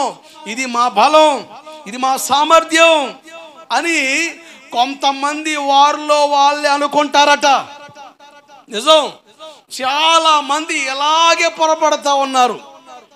ఈ ఆలోచన రవ్వంత నీ మనసులోకి రానివ్వద్దు. నీ మనసును ఎరిగిన దేవుళ్ళు ఎక్కడుగుతాడు. ఒక ధనవంతుడు కష్టపడ్డాడు, ఆ సంవత్సరం అంతా ప్రయాసపడ్డాడు, వ్యవసాయం చేశాడు, సమృద్ధిగా పండింది. ఆ దేశంలో ఎవరు కూడా అంత పంట చేతికి రాలేదు. ఈ మనిషికి అంత పంట చేతికి వచ్చింది. ఎంత పంట అంటే అసలు లెక్కలేనంత విస్తారమైన సొమ్ము ఇతను సమకూర్చుకోగలిగాడు. మీరు చూడండి, లూకాసు వార్తలో ఈ సందర్భాన్ని మనం చూడగలం. లూకాసు వార్త 12వ అధ్యాయం 16 భాగం చదవండి. మరియు ఆయన వారితో ఈ ఉపమానం చెప్పాను. ఒక ధనవంతుడు భూమి సమృద్ధిగా పండెను. అప్పుడు అతడు ఆ పంటను సమకూర్చుకుంటకు, నాకు స్థలము చాలదు కనుక నేనేమి చేతునని తనలో తన ఆలోచించుకొని, నేను ఇలాగూ చేతునని నా కొట్లు విప్పి వాటికంటే గొప్పవాటిని కట్టించి అందులో నా ధాన్యం అంతటిని, నా ఆస్తిని సమకూర్చుకొని, నా ప్రాణమా, నా ప్రాణమా, తన ప్రాణంతో అన్నాడు, అనేక సంవత్సరములు విస్తారమైన ఆస్తి నీకు సమకూర్చబడింది, సుఖించు, తిను, త్రాగు, సంతోషించు అని చెప్పుకుంటూ ఉన్నాడని అక్కడ రాయబడి ఉంది.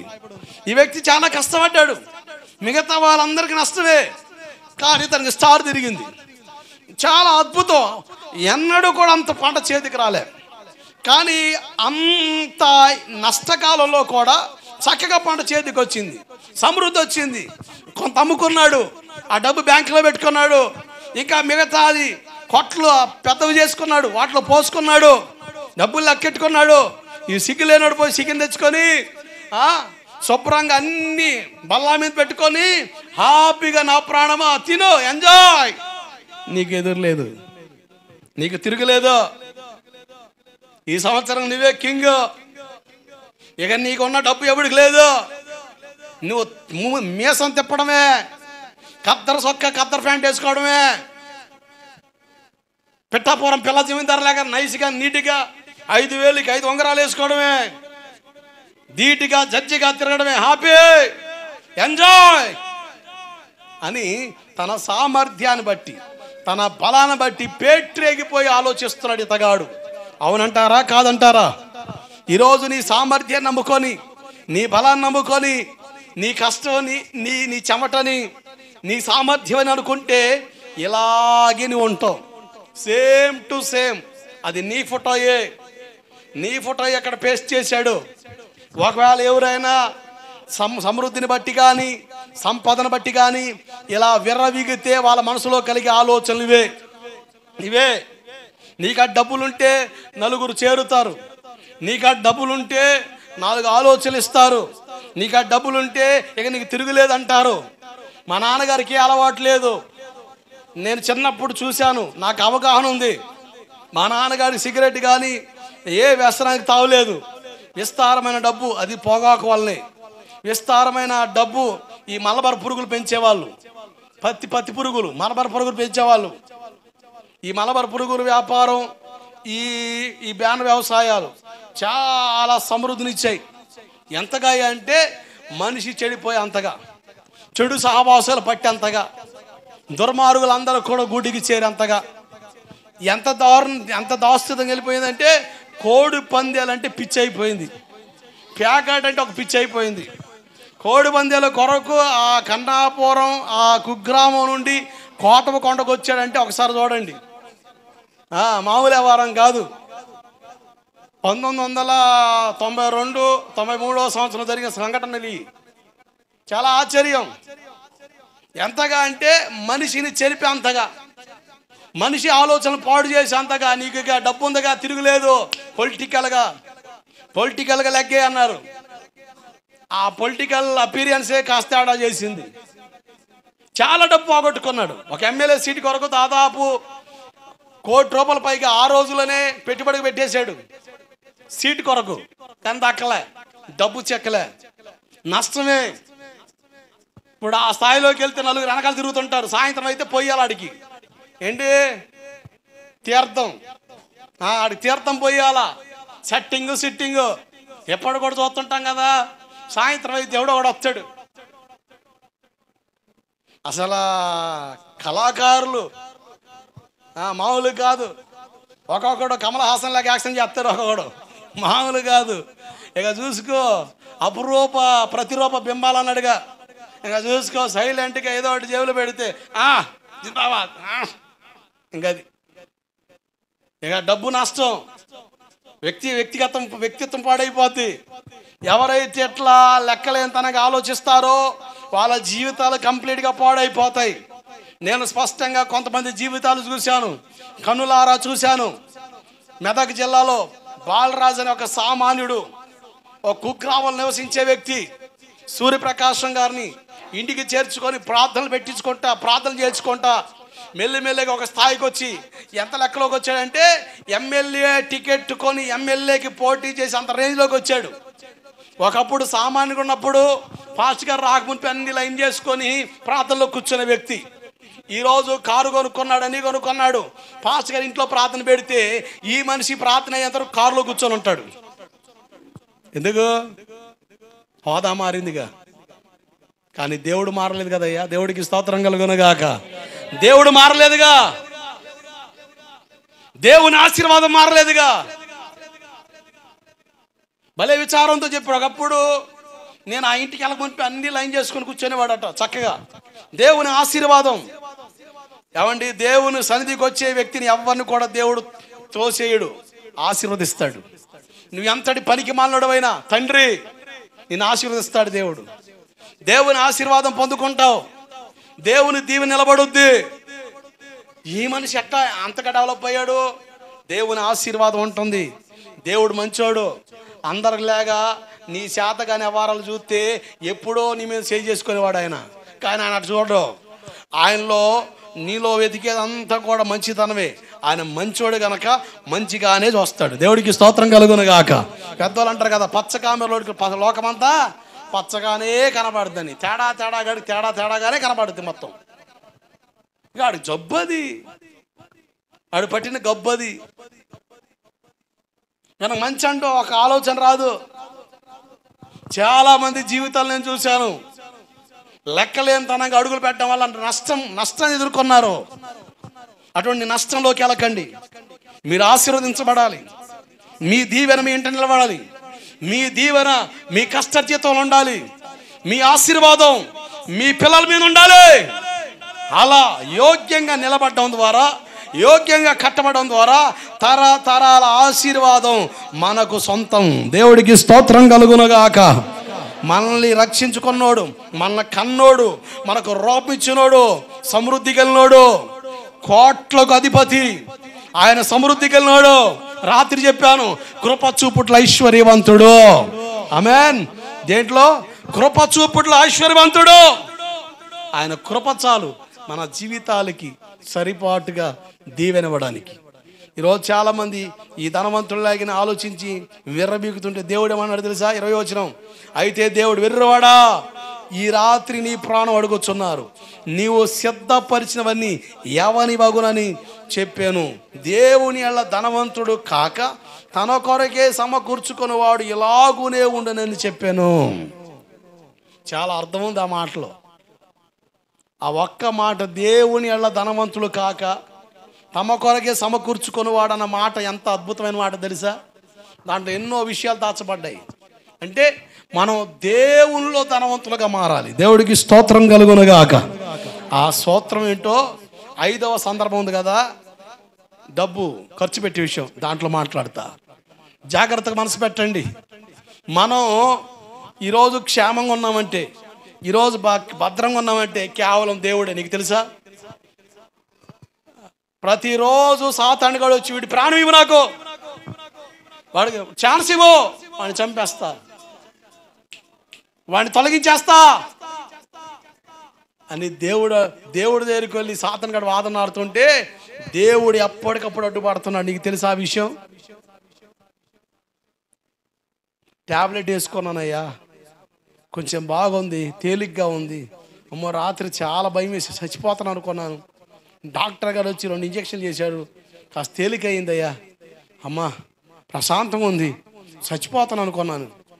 మనకి భౌతికం కనబడేది డాక్టర్ గారి ఇంజక్షనే, ట్యాబ్లెటే. కానీ అంతరంగంగా సాతానుగాడి పోరాటం ఉందా?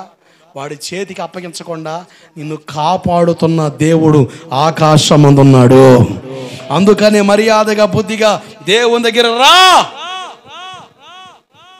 మన ఏ స్థితిలో ఉన్నా, ఏ స్థాయిలో ఉన్నా, మనకంటే అధికుడు దేవుడు. ఆమెన్. ఇప్పుడు పిల్లడు కలెక్టర్ అయ్యాడని తల్లిదండ్రులు చిన్నోళ్ళు అయిపోతారా? ఏమండి? పిల్లోడు కలెక్టర్ అయ్యాడని ఇప్పుడు ఆ పిల్లగాడి తల్లిదండ్రులు చిన్నోళ్ళు అయిపోతారండి? అధికారం వచ్చిందని ఇక తల్లిదండ్రులు చిన్నోళ్ళు అయిపోతారా? జాగ్రత్త మనసు పెట్టండి. దేవుని ఎదుట మనం ఎప్పటికీ చిన్నోళ్ళమే. మన తల్లిదండ్రులు ఎదుట మనం ఎప్పటికీ చిన్నోళ్ళం కాదా? చిన్నోళ్ళమే. చాలా కాలం కిందట మా కుటుంబంలో ఒక మ్యారేజ్కి హాజరవ్వాలి. అప్పుడు నేను అట్టే ఉన్నా. అవకాశం ఉంది నాకు మ్యారేజ్కి హాజరై వాక్యం చెప్పి ఆ రాజు రాత్రి ఇంటికి చేరుకోవడానికి.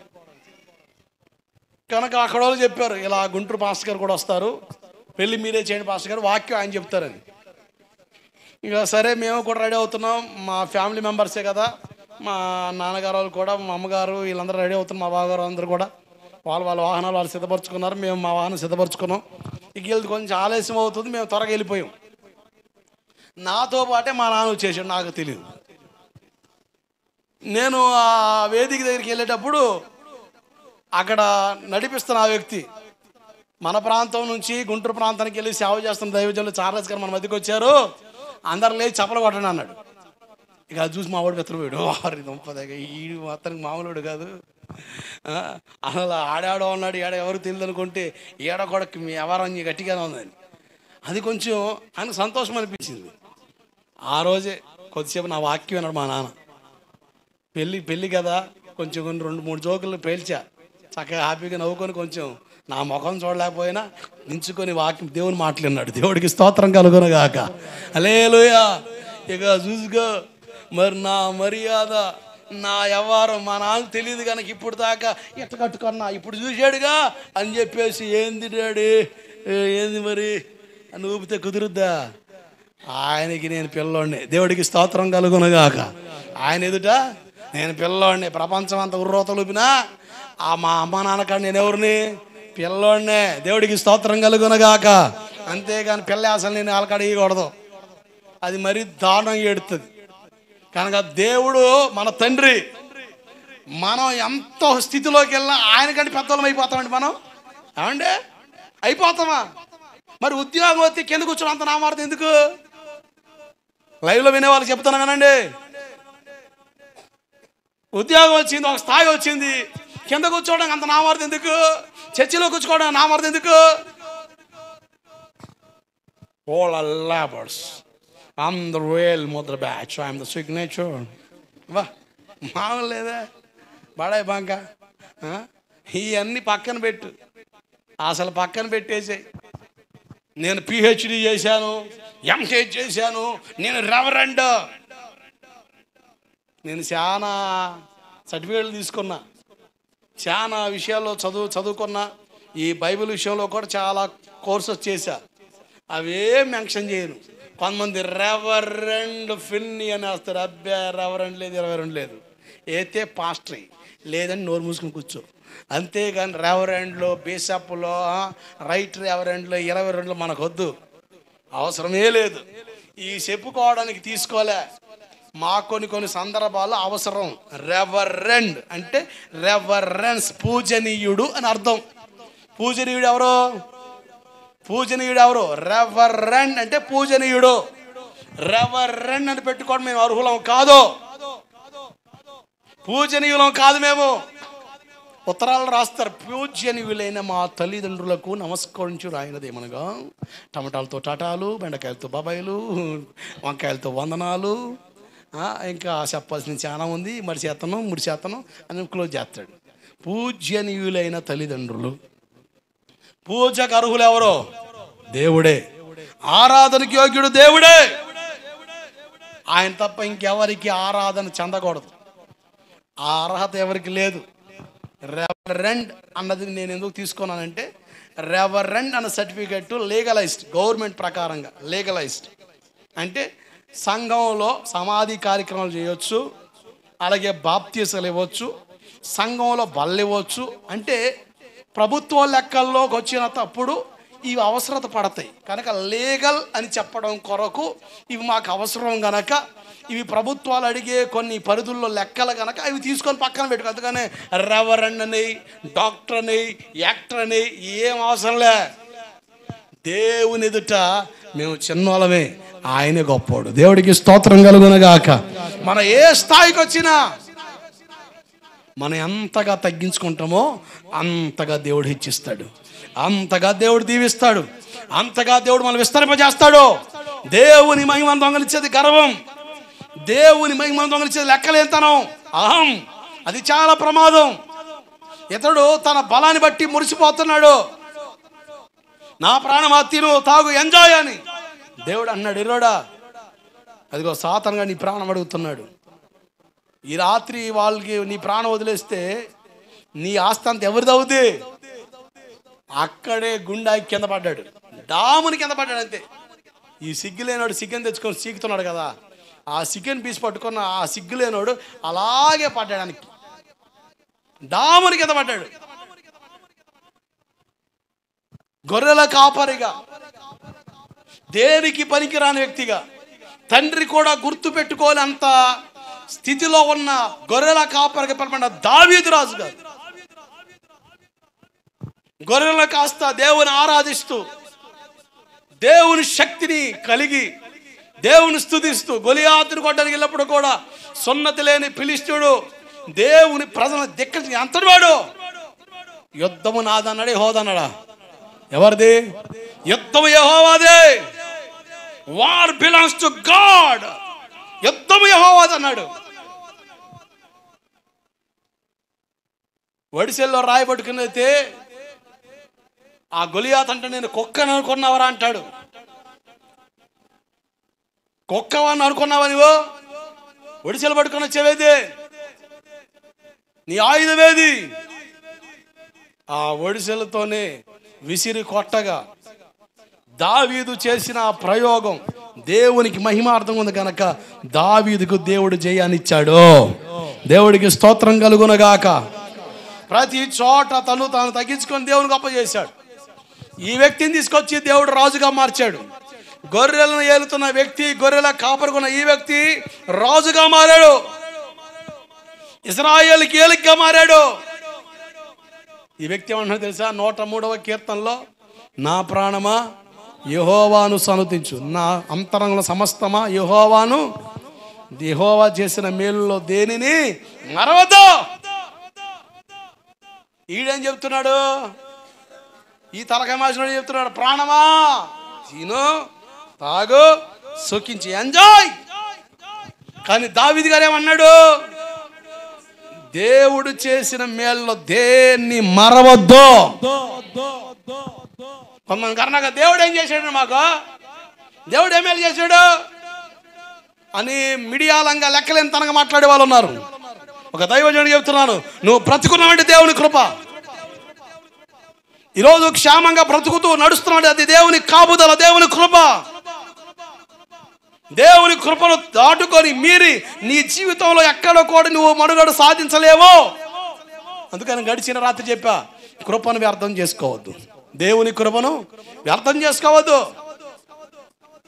దేవుడు కృప చూపుతున్నాడు, దేవుడు కృపను చూపుతున్నాడు, వ్యర్థం చేసుకోవద్దు. ఈ వ్యక్తిలాగా గర్వించి లెక్కలేంతనగా తన ప్రాణం అన్నాడు, తిను తాగు సుఖించని. కానీ కీర్తనగాడు అన్నాడు, దేవుడు చేసిన మేల్లో దేన్ని మరవద్దు. బలము దయచేవాడు ఎవరు? సామర్థ్యం ఇచ్చేది ఎవరు? మన స్థితిని మార్చేది ఎవరు? దేవుడు.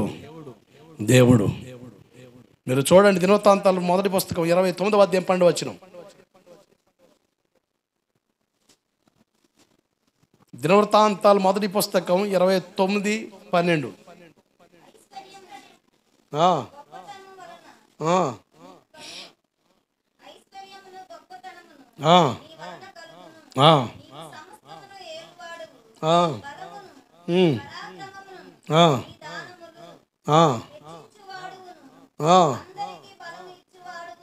అందరికీ బలం ఇచ్చేవాడు ఆయనే. మనందరికి ఎవరిచ్చింది బలం? ఈరోజు ఓపిక తెచ్చుకొని లేచావంటే ఎవరిచ్చారు బలం? దేవుడే. ఎంత బలహీనమై అంటే కరెక్ట్గా ఈడ్చిడిచి 4 రోజులు అయితే చాలు. కరెక్ట్గా ఈడ్చిడిచి 4 రోజులు అయితే రాత్రంతా మూతి తిప్పి తొడగొట్టి రెడీ చూసుకుందా అని రంకిలేసినాడు. తెల్లారిలోపు 4 రోజులు కరెక్ట్గా ఈడ్చి కొడితే తెల్లారిలోపు అబాయ్ అబాయ్ నారాయణ డాక్టర్ ఉంటే ఫోన్ చేయమ్మా. ఎందుకమ్మా? ఏందో రాత్రి నిద్రే పట్టలేదయ్యా, ఏందో ఈడ్చి కొట్టింది ఈ రోజు, నాకు ఓపిక లేదయ్యా. మరి రాత్రేగా అయ్యా అమ్మ మీద రంకిలేసావు, రంగున్ రౌడీలాగా. అబ్బో, రంగున్ రౌడీలాగా రంకిలేసాగా. పోతే పో 100 మంది దారి తప్పి నేను చేసుకున్నా. 100 మంది నువ్వు పోతే ఎంతమంది తెలుసు నాకు? 100 మంది. మరి తెచ్చుకో 100 మందిని. అచ్చడికి మచ్చడికి ఉద్ది మూలనేస్తారు. 100 మంది అని లేచాగా అయ్యా. మరి ఇప్పుడు ఏంది అంటే ఏందనమ్మా, రాత్రి మీ అమ్మ ఏమంతా కలిపిందేమో దేంట్లో, ఈరోజు 4 పిల్ల ఏమైనా కలిపిందేమోనయ్యా, ఈడ్చి కొట్టింది అని. 4 ఈరోజు కరెక్ట్గా ఈడ్చి కొడితేనే ఓపిక పోద్ది. ఎవరి వాళ్ళ బలం? ఎవరివ్వాలి? దేవుడు బలం ఇవ్వాలి. దేవుడికి స్తోత్రం కలుగునగాక. ఎంతటి నీరసిల్లా బలము దేవుడు ఇవ్వాలి. సోమవారం ఆ గొర్రెపాడు మీటింగ్ టైంలో విపరీతమైన కాలు నొప్పులు, తలపోటు, జాయింట్ పెయిన్స్. పాస్టర్ గారు ఫోన్ చేసి, అయ్యా నేను ఈరోజు రాలేను, తర్వాత వస్తానని చెప్పడానికి కూడా మనసు తాతాలాడింది. క్షణం తీరిక లేదు, తమ్మిడి ఆదాయం లేదు. క్షణం తీరిక లేదు, తమ్మిడి ఆదాయం లేదు. కానీ రాజుగారు మాత్రం రోజు తిరుగుతాడు. దేవుడికి స్తోత్రం కలుగునగాక. ఓ తెగబోతున్నాడే కోటాలకి, మామూలు లేదా. రాజుగారు రోజు తిరుగుతాడు, కానీ క్షణం తీరిక లేదు, తమ్మిడి ఆదాయం లేదు. అసలు ఓపిక లేదు. ఫోన్ చేసి చెబుదాం అనుకున్నా, లేదు లేదు. మన దగ్గరికి వచ్చే సేవకులు కూడా చివరి క్షణంలో నేను రావట్లేదంటే ఎంత బాధపడతామో వాళ్ళు కూడా అలాగే బాధపడతారు కదా. చాలా ఆశతో డేట్ తీసుకున్నాడు, మనం న్యాయం చేయాలి, ధర్మం కదా అని మనసులో మరలా నేను సంకృతి భావం చెప్పుకొని ఎందుకు వెళ్ళానంటే ఆల్రెడీ 2 ప్రసంగాలు ఆ రోజు. నేను వెళ్ళకపోయినా కోటం జరిగిపోయి, నేను వెళ్ళకపోతే ఆడ జరగదు, నేనే మెయిను, నేనే స్విచ్, నేనే కరెంటు, ఏం మాటలు లేవు. వెళ్ళకపోయినా కోటం జరిగిపోద్ది. అయితే పిలిచి సేవకుడు కొంచెం బాధపడతాడు, అరే రాలేకపోయావా అని. నేను ఎందుకు వెళ్ళాను అంటే అక్కడ చెప్పా, అసలు బలిపేట ఎక్కేంత వరకు అసలు కాళ్ళు చేతులు జుమ్మలాడుతాను, తలపోటు. ఇక కారు జుట్టు పీక్కుంటూ తోలే. జుట్టు పీక్కుండు తోలే, భయంకరం తలపోటు వస్తుంది, పళ్ళు పటపట కొరుక్కుంటా, ఆ నొప్పికి బాధ వేస్తుంది, కాళ్ళు చేతులు గుంజుకొస్తున్నాయి. ఇక చాలా ఇబ్బంది పడుతున్న పరిస్థితి. ఇంకా డ్రైవింగ్కి వేరే వాళ్ళని తీసుకెళ్దామని అనుకుంటే వాళ్ళు అందుబాటులోకి రాలేదు. ఇంక సరే నాకు తప్పదులే అని చెప్పి ఇక మొదలుపెట్టా. ఇంక చేరితే ఆడికి, లేకపోతే ఆడికి. దేవుడికి స్తోత్రం కలుగును గాక. ఇంకంతే, చేరితే ఆడికి, లేకపోతే ఆడికి. మొత్తానికి ఆడొక చేరుతాం, చేరాల్సిన చోటికి. ఇక మొత్తానికి పోయా, అసలు ఓపిక లేదు. ఫస్ట్ మెసేజ్ మీరే సార్ అన్నారు. ఇక సరే ఈ చేద్దాం, త్వరగా మాట్లాడి వెళ్ళిపోదామని ఇక బలిపీఠం దగ్గరికి స్టేజ్ కాడికి వెళ్ళాను. కానీ అసలు తలపోటు, అసలు కాలు చేతులు గుంజుకొస్తున్నాయి, ఓపిక రావట్లేదు. కేవలం నేను ఇచ్చిన మాట మిగిలిపోద్ది. నేను అదైనా చెప్పి ఒకటే చెప్పాను, నాకు ఓపిక లేదయ్యా, నీరసంగా ఉంది, మీరేమంటే అసలు ఏం అవసరం లే, తినేది పులకాయ, నేను ఆల్రెడీ తెచ్చుకుంటా, టైం ఉంటే 2 ముక్కలు తినేస్తా, వెంటనే స్టేజ్ మీదకి వచ్చేస్తా, నా కోసం ఆలోచించవద్దు, ఇది నా దినచర్య, నైట్ నేను చేసేది ఇదే, ఇక ఏం అవసరం లేదని. ఇక ఎలాగైనా టైం అయ్యింది, అడవడికి వెళ్ళిపోయారు చొక్కా మార్చుకొని. ఇక ఆ బలిపేట ఎక్కిన తర్వాత అసలు దేవుడిచ్చిన ఓపిక అంత కాదు. అసలు తలపోటు పోయింది, కాళ్ళు నొప్పులు పోయినాయి, నడు నొప్పులు పోయినాయి. నిజమండి, నేను నా సేవలో చాలాసార్లు గమనించా. అసలు నిలిచి మాట్లాడడానికి కూడా ఓపిక లేని రోజుల్లో కూడా దేవుని వాక్యం చెబుతుండగా దేవుని బలం నన్ను బలపరిస్తే మరలా పునర్బలం పొందుకున్న దినాలు ఉన్నాయి. దేవుడికి స్తోత్రం కలుగునగాక. హల్లెలూయా.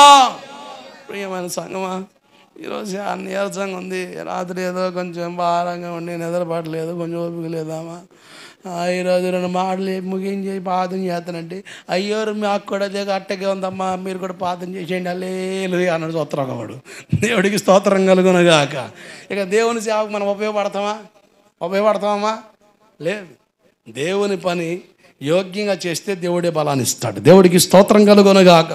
చాలాసార్లు జ్వరాలతో బాధపడుతున్నప్పుడు బల్లారాధనలో ప్రార్థనాపూర్వకంగా బల్ల తీసుకున్నప్పుడు జ్వరం తగ్గిపోయింది, తలపోటు తగ్గిపోయింది, నొప్పులని తగ్గిపోయిన దాఖలాలు ఉన్నాయి. ఆయన రక్తమాంసంలో మనం పాలు పొందే విధానం యోగ్యంగా ఉంటే మనకు ఆరోగ్యం వస్తుంది. ఆమేన్. బలము దయచేవాడు ఆయనే. ఎవరు బలం ఇచ్చేది? దేవుడే. నీ బలం దేవుడై ఉండాలి. అందరికి బలం ఇచ్చేవాడు ఆయనే.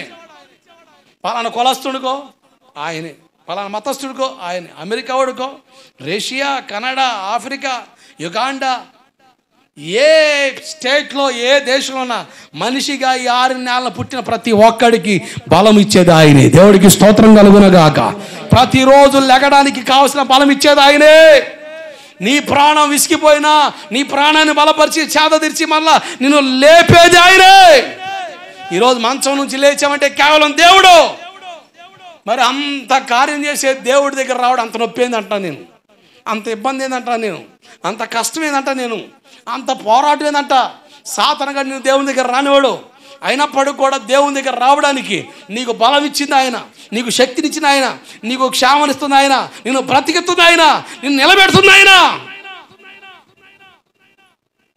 ఈ కోటాలో ఒక కేసు నాకు తగిలింది. చచ్చిపోదాం అనుకుందట ఒక ఆమె, చచ్చిపోదాం అనుకుంది.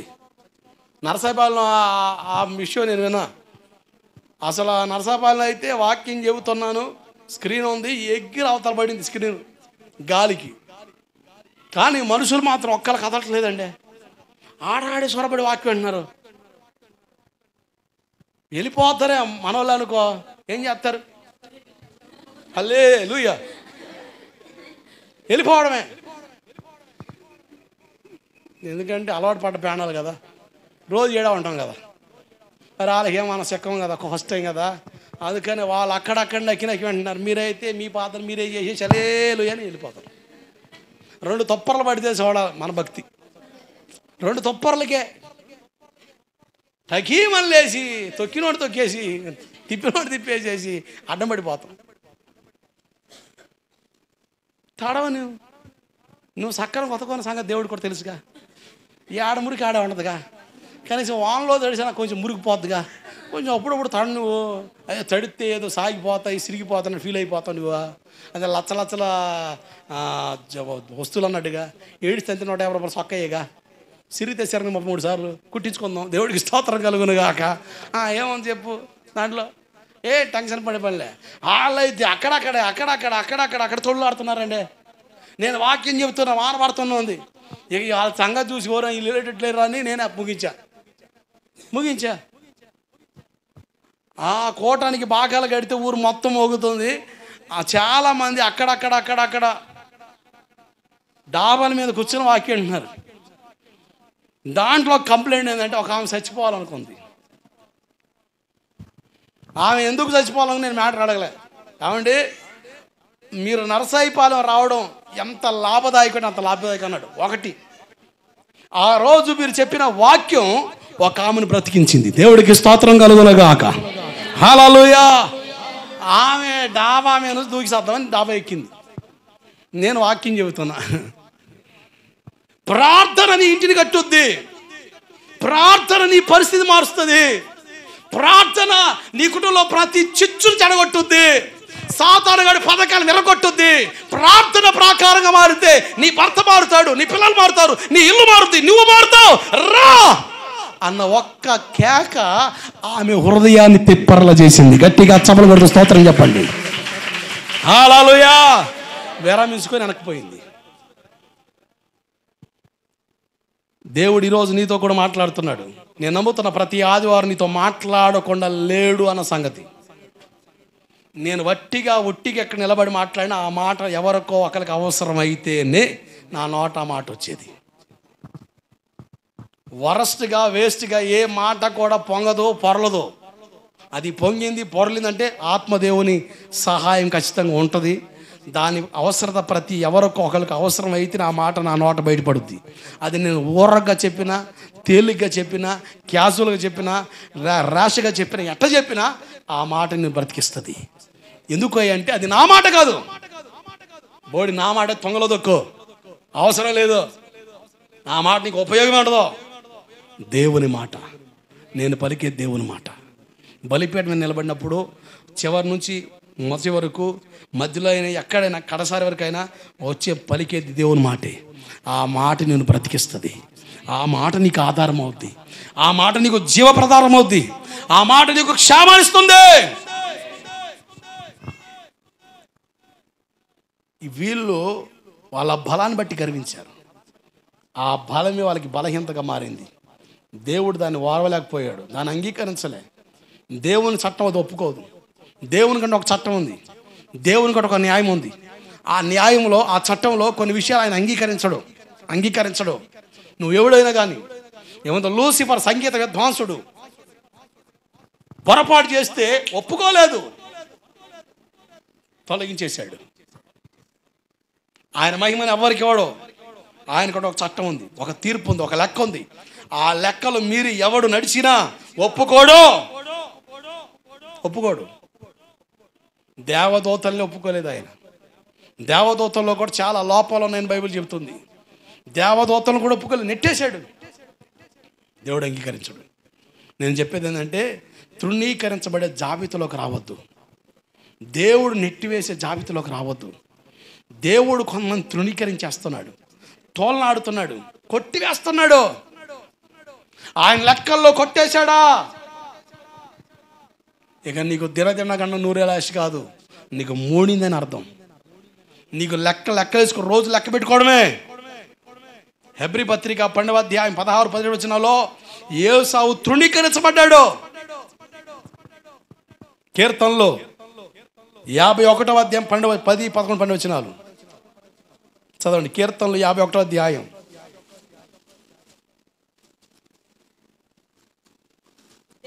దేవా, నా యందు శుద్ధ హృదయం కలిగించు, నా అంతరంగమును స్థిరమైన మనసు నూతనంగా పుట్టించు. ఏమంటున్నాడు? నీ సన్నిధిలో నుంచి నన్ను తోసేయొద్దయ్యా. తోలేస్తాడు.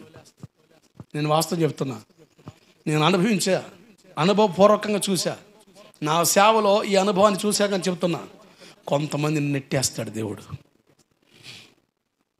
కొంతమంది నెట్టేస్తాడు. నేను చెప్పేది ఏంటంటే, అలా తృణీకరించబడే జాబితాలోకి నువ్వు వెళ్ళొద్దు. మనుషుల్ని నెట్టేసిన బాధపడే అవసరం లేదు. నీ ఇంటి వాళ్ళు నిన్ను తృణీకరించిన బాధపడే అవసరం లేదు. నీ స్నేహితులు నిన్ను తోలనాడినా బాధపడే అవసరం లేదు. అసలు బాధ ఎక్కడ ఉండాలి అంటే దేవుని నెట్టేస్తే, ఆ పరిస్థితి నువ్వు కలిగిస్తే ఆ విషయంలో ఖచ్చితంగా దేవుని కాడ పశ్చాత్తాపపడు. దావీదు చేశాడు పొరపాటు. దేవుని దగ్గర ఏడ్చి ప్రార్థన చేశాడు. ప్రభా నెట్టి వేయొద్దయా, నీ సన్నిధిలో నుంచి తోలి వేయొద్దు బాబు అని ఏడుతున్నాడు. దేవుని సన్నిధి యొక్క విలువ అర్థమైంది. కొంతమందిని దేవుడు కొట్టేస్తున్నాడు, తోలేస్తున్నాడు. ఇక దేవునితో అనుసంధానమయ్యే అవకాశాలు కూడా ఇక ఉండినా వాటిని వాళ్ళు గమనించరు, గమనం కొరగారు. అది ఇక వాళ్ళు దేవుని అడ్డం పెట్టుకొని కవర్ అయిపోతున్నామని వాళ్ళు అనుకుంటారు, కానీ దేవుడు వదిలేశాడు అన్న సంగతి వాళ్ళకి అర్థం కాదు. బైబిల్ చాలా స్పష్టంగా చెబుతుంది, కొంతమందిని దేవుడు వదిలేశాడు. శాంసన్ దెలీలా ఒళ్ళో హ్యాపీగా నిద్రపోతున్నాడు, బలాన్ని పోగొట్టుకున్నాడు. బైబిల్లో చాలా స్పష్టంగా రాయబడిన మాట, యెహోవా అతని ఎడబాసినందున. చదవండి ఆ మాట. న్యాయాధిపతుల పుస్తకం 16వ అధ్యాయం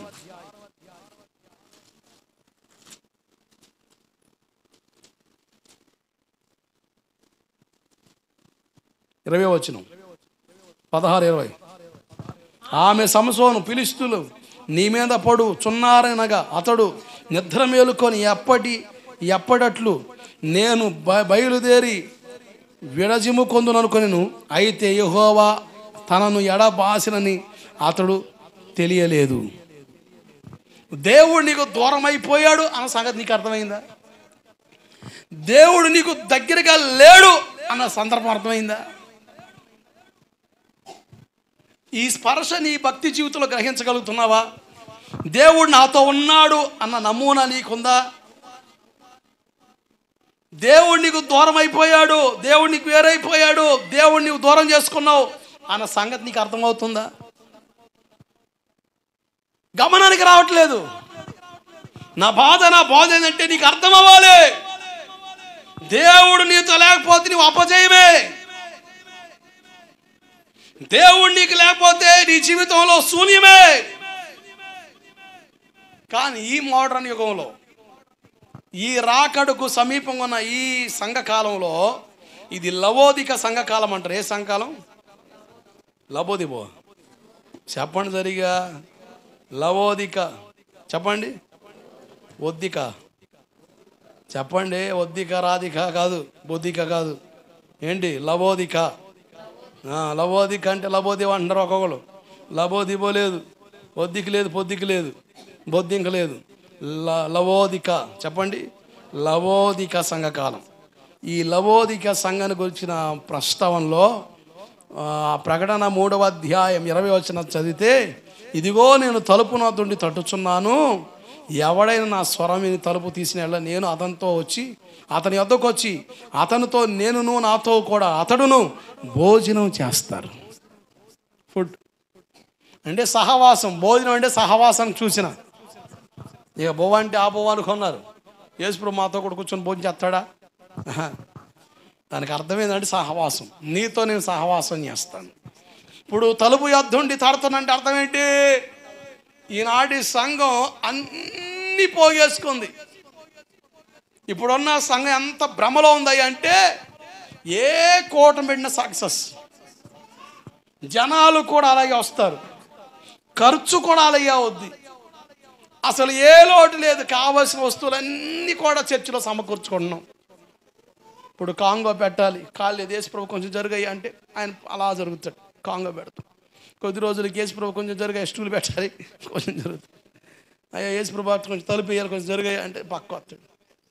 యేసుప్రభు అడ్డంగా ఉన్న కొంచెం పక్కబోయా అంటే ఆయన బయటకు వస్తాడు. ఠాకీమని తలిపేసి హల్లెలూయా, ఓ ఆత్మ ఆత్మ ఆత్మ ఆత్మ ఆత్మ ఆత్మ లేదు దరిద్రుడా. ఎవరిని బయట వేసావు నువ్వు? యేసుప్రభుని బయట వేసి నీ అందరు ఆత్మ. ఏ ఆత్మ రావాలి నీకు? సోదాత్మ రావాలా? సోదాత్మ రావాలా? మాయిదారు ఆత్మ రావాలా? ఇప్పుడు ఏడున్నాడు ఆయన? చర్చిలో లేడు, సంఘంలో లేడు, బయట వేసారు. ఎందుకు? అన్నీ సమకూర్చారు. అంటే అన్నీ ఉన్నాయంటే ఎవరన్నట్టే? యేసుప్రభు ఉన్నట్టే. అన్నీ ఉన్నట్టే, అన్నీ ఉంటే యేసుప్రభు ఉన్నట్టే. వాక్యం ఏనండి, దేవుని వాక్యం వింటేనే మీరు బాగుపడి. నా బాధ ఏంటంటే నా బడాయి చెప్పడానికి నేను ఎక్కడ లేను. అర్థమైందా? నా బడాయి చెప్పడానికి ఎక్కడ లేను. బలవంతుడైన యేసు కోసం చెప్పడానికి వచ్చా. దేవుడికి స్తోత్రం కలుగునుగాక. దేవుని వాక్యమే క్రియ చేయాలి. ఆయన వాక్కును పంపి రోగులు ఏం చేశాడు? అవతలకి వేసాడా? ఏం చేశాడు? స్వస్థపరిచాడు. ఆయన వాక్కు వెళ్ళకు తోడనే వెలుగు, చీకటి పారిపోద్ది, రోగాలు పారిపోతాయి, దెయ్యాలు పారిపోతాయి. వాక్యమైన వెలుగు నీలోకి వస్తే సమాధానమే. కొట్టుగట్టిగా హల్లెలూయా. యేసుప్రభుని బయట వేసి అన్నీ ఉన్నాయని హల్లెలూయా అని గంతులేస్తున్నారు ఈ సంఘం. యేసుప్రభుని తలుపు, బాబు తలుపు తీయండి రా, అరే తలుపు తీయండి రా అని. ఇక తలుపు లేదు, తెలుపు లేదు, మొత్తం మూసారు. గట్టిగా ఆరాధన చేస్తున్నారు. ఈ సౌండ్కి ఏమి వినపడతాయి? యేసుప్రభు తలుపు తట్టినా అసలు నో సౌండ్స్, ఈ సౌండ్లు ఎక్కువ. ఇక అన్నీ కలిసి వచ్చేస్తున్నాయి. అడుగు పెట్టిందల్లా అసలు మడుగైపోతుంది, పట్టిందల్లా బంగారం అయిపోతుంది, మట్టి బంగారం అయిపోతుంది. అసలు అసలు అసలు స్టార్ తిరిగిందంతే. అన్నీ ఉన్నాయి కానీ ఎవరు లేరు? ఎవరు లేరు? యేసుప్రభు లేడు. ఈరోజు సంఘాల్లో వాయిద్యాలు ఉన్నాయి, సౌండ్ సిస్టమ్ ఉంది, జనం ఉన్నారు, అందరూ ఉన్నారు, ఏది కొరత లేదు. కోటలు జరుగుతున్నాయి హ్యాపీ. అసలు ఎక్కడ కూడా డోకా లేదు. ఎంత కరువు ఉన్నా కూడా కోటలు గ్రాండ్ సక్సెస్. ఎంత ఇబ్బంది ఉన్నా పెళ్ళిళ్ళు గ్రాండ్ సక్సెస్. ఎన్ని పోరాటాలు ఉన్నా అనుకున్నవని గ్రాండ్ సక్సెస్. అసలు తిరుగులేదు. అనుకున్నప్పుడు అలా డబ్బులు అంత ఉన్నాయి. ఏదో ఒక దేవుడు మార్గాలు తెరుతున్నాడు, పని అయిపోతుంది. అంత సక్సెసే, సక్సెస్ రేటే కానీ అసలు రివర్స్ గేర్ లేదు. కనుక మాకు యేసుప్రభు ఉన్నాడు, మాకు కలిసి వస్తుంది, మేము అనుకుని జరుగుతుంది కనుక దేవుడు ఉన్నాడు. కానీ దేవుడు ఏం చేస్తున్నాడు? తలుపు దాడుతున్నాడు. సంఘంలో అన్నిటికీ తావు ఉంది, దేవుని వాక్యం తావులేదు. సంఘాల్లో వాక్యం లేదండి. వాక్యం ఎక్కువ చెబితే నొప్పులు ఎక్కువ వస్తున్నాయట. ఏంటి? వాక్యం ఎక్కువ చెబితే ఎక్కడ లేని నొప్పులు వస్తున్నాయంట, తెప్పలు వస్తున్నాయంట, కంగారులు వస్తున్నాయంట. దేవుని వాక్యం వినడానికి, మరి పనికి మనం ముచ్చట వినడానికో? ఒక ఆమె నీ మీద పడి చెవు కొరుకుతుంటుందే, ఆమె ఎంత కొరికినా కానీ భలే కొరికి కమ్మగా ఉంటుంది, నీకు సమ్మగా ఉంటుంది. ఒప్పర మీటింగులు వాటికి మాత్రం అసలు నో కంగారు, నో టెన్షన్, నో ఆందోళన. ఇందుకే కదా సంఘం సర్వనాశనం అవుతుంది. దేవుని వాక్యం విను అమ్మా. దేవుడు నీతో మాట్లాడుతున్నాడు, దేవుని వాక్యం విను. నాతో మాట్లాడు ప్రభుని దేవుని దగ్గర ఏడువు. ఒక్క ఆదివారం పూట రావడం కొరకు సోమవారం నుండి శనివారం వరకు రోజు ప్రార్థన చేయి. నాతో మాట్లాడు, నాతో మాట్లాడు, నాతో మాట్లాడు, నాతో మాట్లాడు, నాతో మాట్లాడు ప్రభుని. ఆదివారం నీతో మాట్లాడపోతే దేవుని అడుగు. ఆయన మాట్లాడే నిద్రపోతావు. నువ్వు సామాన్యమా? నువ్వు సైతాన్ గడి ఏజెంటు. నువ్వు సామాన్యం కాదు. వాడు ఆ టైంకి జోలపాట పాడతాడు నీకు, ఆ టైంకి మెత్త నిద్రపోతావు. దేవుడు నీతో మాట్లాడుతున్నప్పుడే దేవుని మాట వినకుండా జోలపాట పాడుతున్నాడు. జోరీగలాగా ఏదో ఆలోచనలు తెస్తాడు నీ మనసులోకి, తొందరలు తెస్తాడు. దేవుని వాక్యం మీద మనసు పెట్టినవాడు. దేవుని వాక్యం అధికంగా ప్రకటించబడాలి. దేవుని వాక్యం అధికంగా వినాలి. దేవుని వాక్యం మనల్ని పరిశుద్ధపరిచేది, దేవుని వాక్యం మనల్ని ఆలోచింపజేసేది, దేవుని వాక్యం మన హృదయాన్ని కట్టేది, దేవుని వాక్యం మన అంతరంగాన్ని కట్టేది. దేవుని వాక్యం నీలో నిలవనివ్వు. నీ భర్తని గెలుస్తావు, నీ పిల్లల్ని గెలుస్తావు, నీ కుటుంబాన్ని గెలుస్తావు, నీ వ్యవసాయాన్ని గెలుస్తావు, నీ అప్పులు గెలుస్తావు, నీ తిప్పలు గెలుస్తావు. దేవుడు గెలిపిస్తాడు. వాక్యానికి నువ్వు తావిస్తే, వాక్యానికి నువ్వు మనసు పెడితే, వాక్యాన్ని అంగీకరించే స్వభావం నీకుంటే. కొత్తలో వాక్యం చెప్పేవాడు కదా, మీకు తెలుసుగా. అర్ధగంట వాక్యం, అందరు లేచిన పడండి.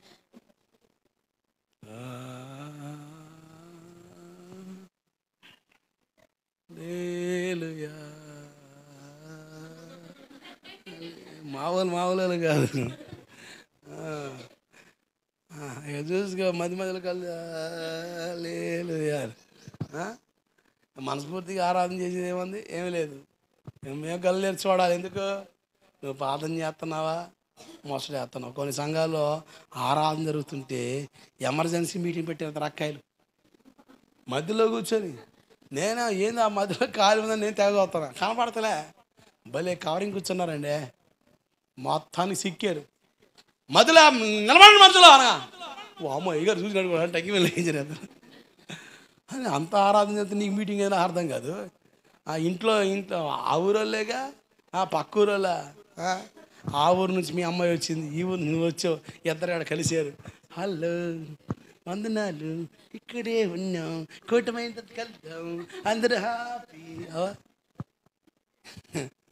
అసలు కొన్ని సంఘాలు కొంతమందికి కలవడానికి ఉపయోగపడుతున్నాయి. ఇటు నుంచి వీళ్ళు వస్తారు, అటు నుంచి వాళ్ళు వస్తారు. వాక్యం వినేది లేదు. మా అమ్మాయిలు ఎక్కడున్నారు స్క్రీన్లో కనపడుతున్నారే, షీట్ ఉన్నట్టు లేరా అని తగ్గి వాడని చూసి, అమ్మ ఇక్కడే ఉన్నాం, don't have very happy days, అందరం తినేసి కమ్మగా మాట్లాడేసి వెళ్ళిపోదాం. చర్చికి వచ్చేదానిగా ఎవరు మీ దొంపదేగా, మీరు సామాన్లు కాదుగా, దేవుడికి స్తోత్రం కలుగునుగాక. ఏమన్నా కొంతమంది అయ్యగారు అబ్బాయి అన్నట్టు నుంచి నమ్మను, మేము ఇటు నుంచి వెళ్తాం, ఏడకి రండి ఆ చర్చికి, అక్కడ కలుసుకొని మాట్లాడేస్తాం. ఏడరా నేను దొంపదేగా, అదే మ్యారేజ్ బోరా, అరే అది మ్యారేజ్ బోరా. మేమిద్దరం కలవడానికి అవకాశం అక్కడే దొరుకుతుంది సార్, ఆడ కలుసుకొని మాట్లాడేస్తాం, మేర మాట్లాడేస్తాం, తర్వాత మేము అటుపోతాం, వాళ్ళు ఇటు వస్తారు. అబ్బా మామూలు లేదు, మ్యారేజ్ బ్యూరోరా. దేవుని మందిరానికి దేవుని కలుసుకోవడానికి రావాలి. ఆమేన్, హల్లెలూయా. దేవుని కలుసుకోవడానికి రావాలి. తర్వాత సంగతి పక్కన పెట్టు. ఇవన్నీ పెట్టుకొని లేనిపోని ఆలోచన చేసి దేవుని వాక్యం వెనకాల తగలడ్డావు నువ్వు. దేవుని వాక్యం వింటే ఎంత బాగుపడేవాడు, ఎంత బాగుపడేదానివి. ఎప్పుడు ఒక అడుగు మొదలు చేసేదాను కాదు, దైవికంగా ప్రభావితం చెందేదాను కాదు.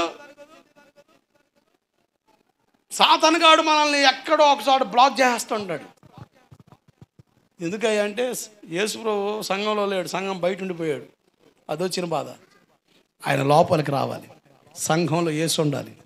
ఆయన సంచరిస్తేనే, ఆయన కదిలితేనే, ఆయన మాట్లాడితేనే, ఆయన తడితేనే, ఆయన ముడితేనే ఆయనకి తావివ్వాలి. సేవకుడిది ఏమి లేదు ఇక్కడ. ఎవరిది ఏ పెత్తనం లేదు. దేవుడే పెద్ద, దేవుడే దిక్కు, దేవుడే నడిపింపు, దేవుడే ఆధారం. ఆయనకి ప్రాధాన్యత ఇస్తేనే మన జీవితాలు కట్టబడితే సంఘం ప్రభావితం చెందుద్ది. దేవుడికి స్తోత్రం కలుగునగాక. హల్లెలూయా. బలం ఇచ్చేది ఆయనే, బలపరిచేది ఆయనే, మన బలహీనతలు తొలగించి మనల్ని నిలబెట్టేది ఆయనే. అట్టి కృప దేవుడిచ్చునుగాక. మోకరించిన ప్రార్థన చేద్దాం.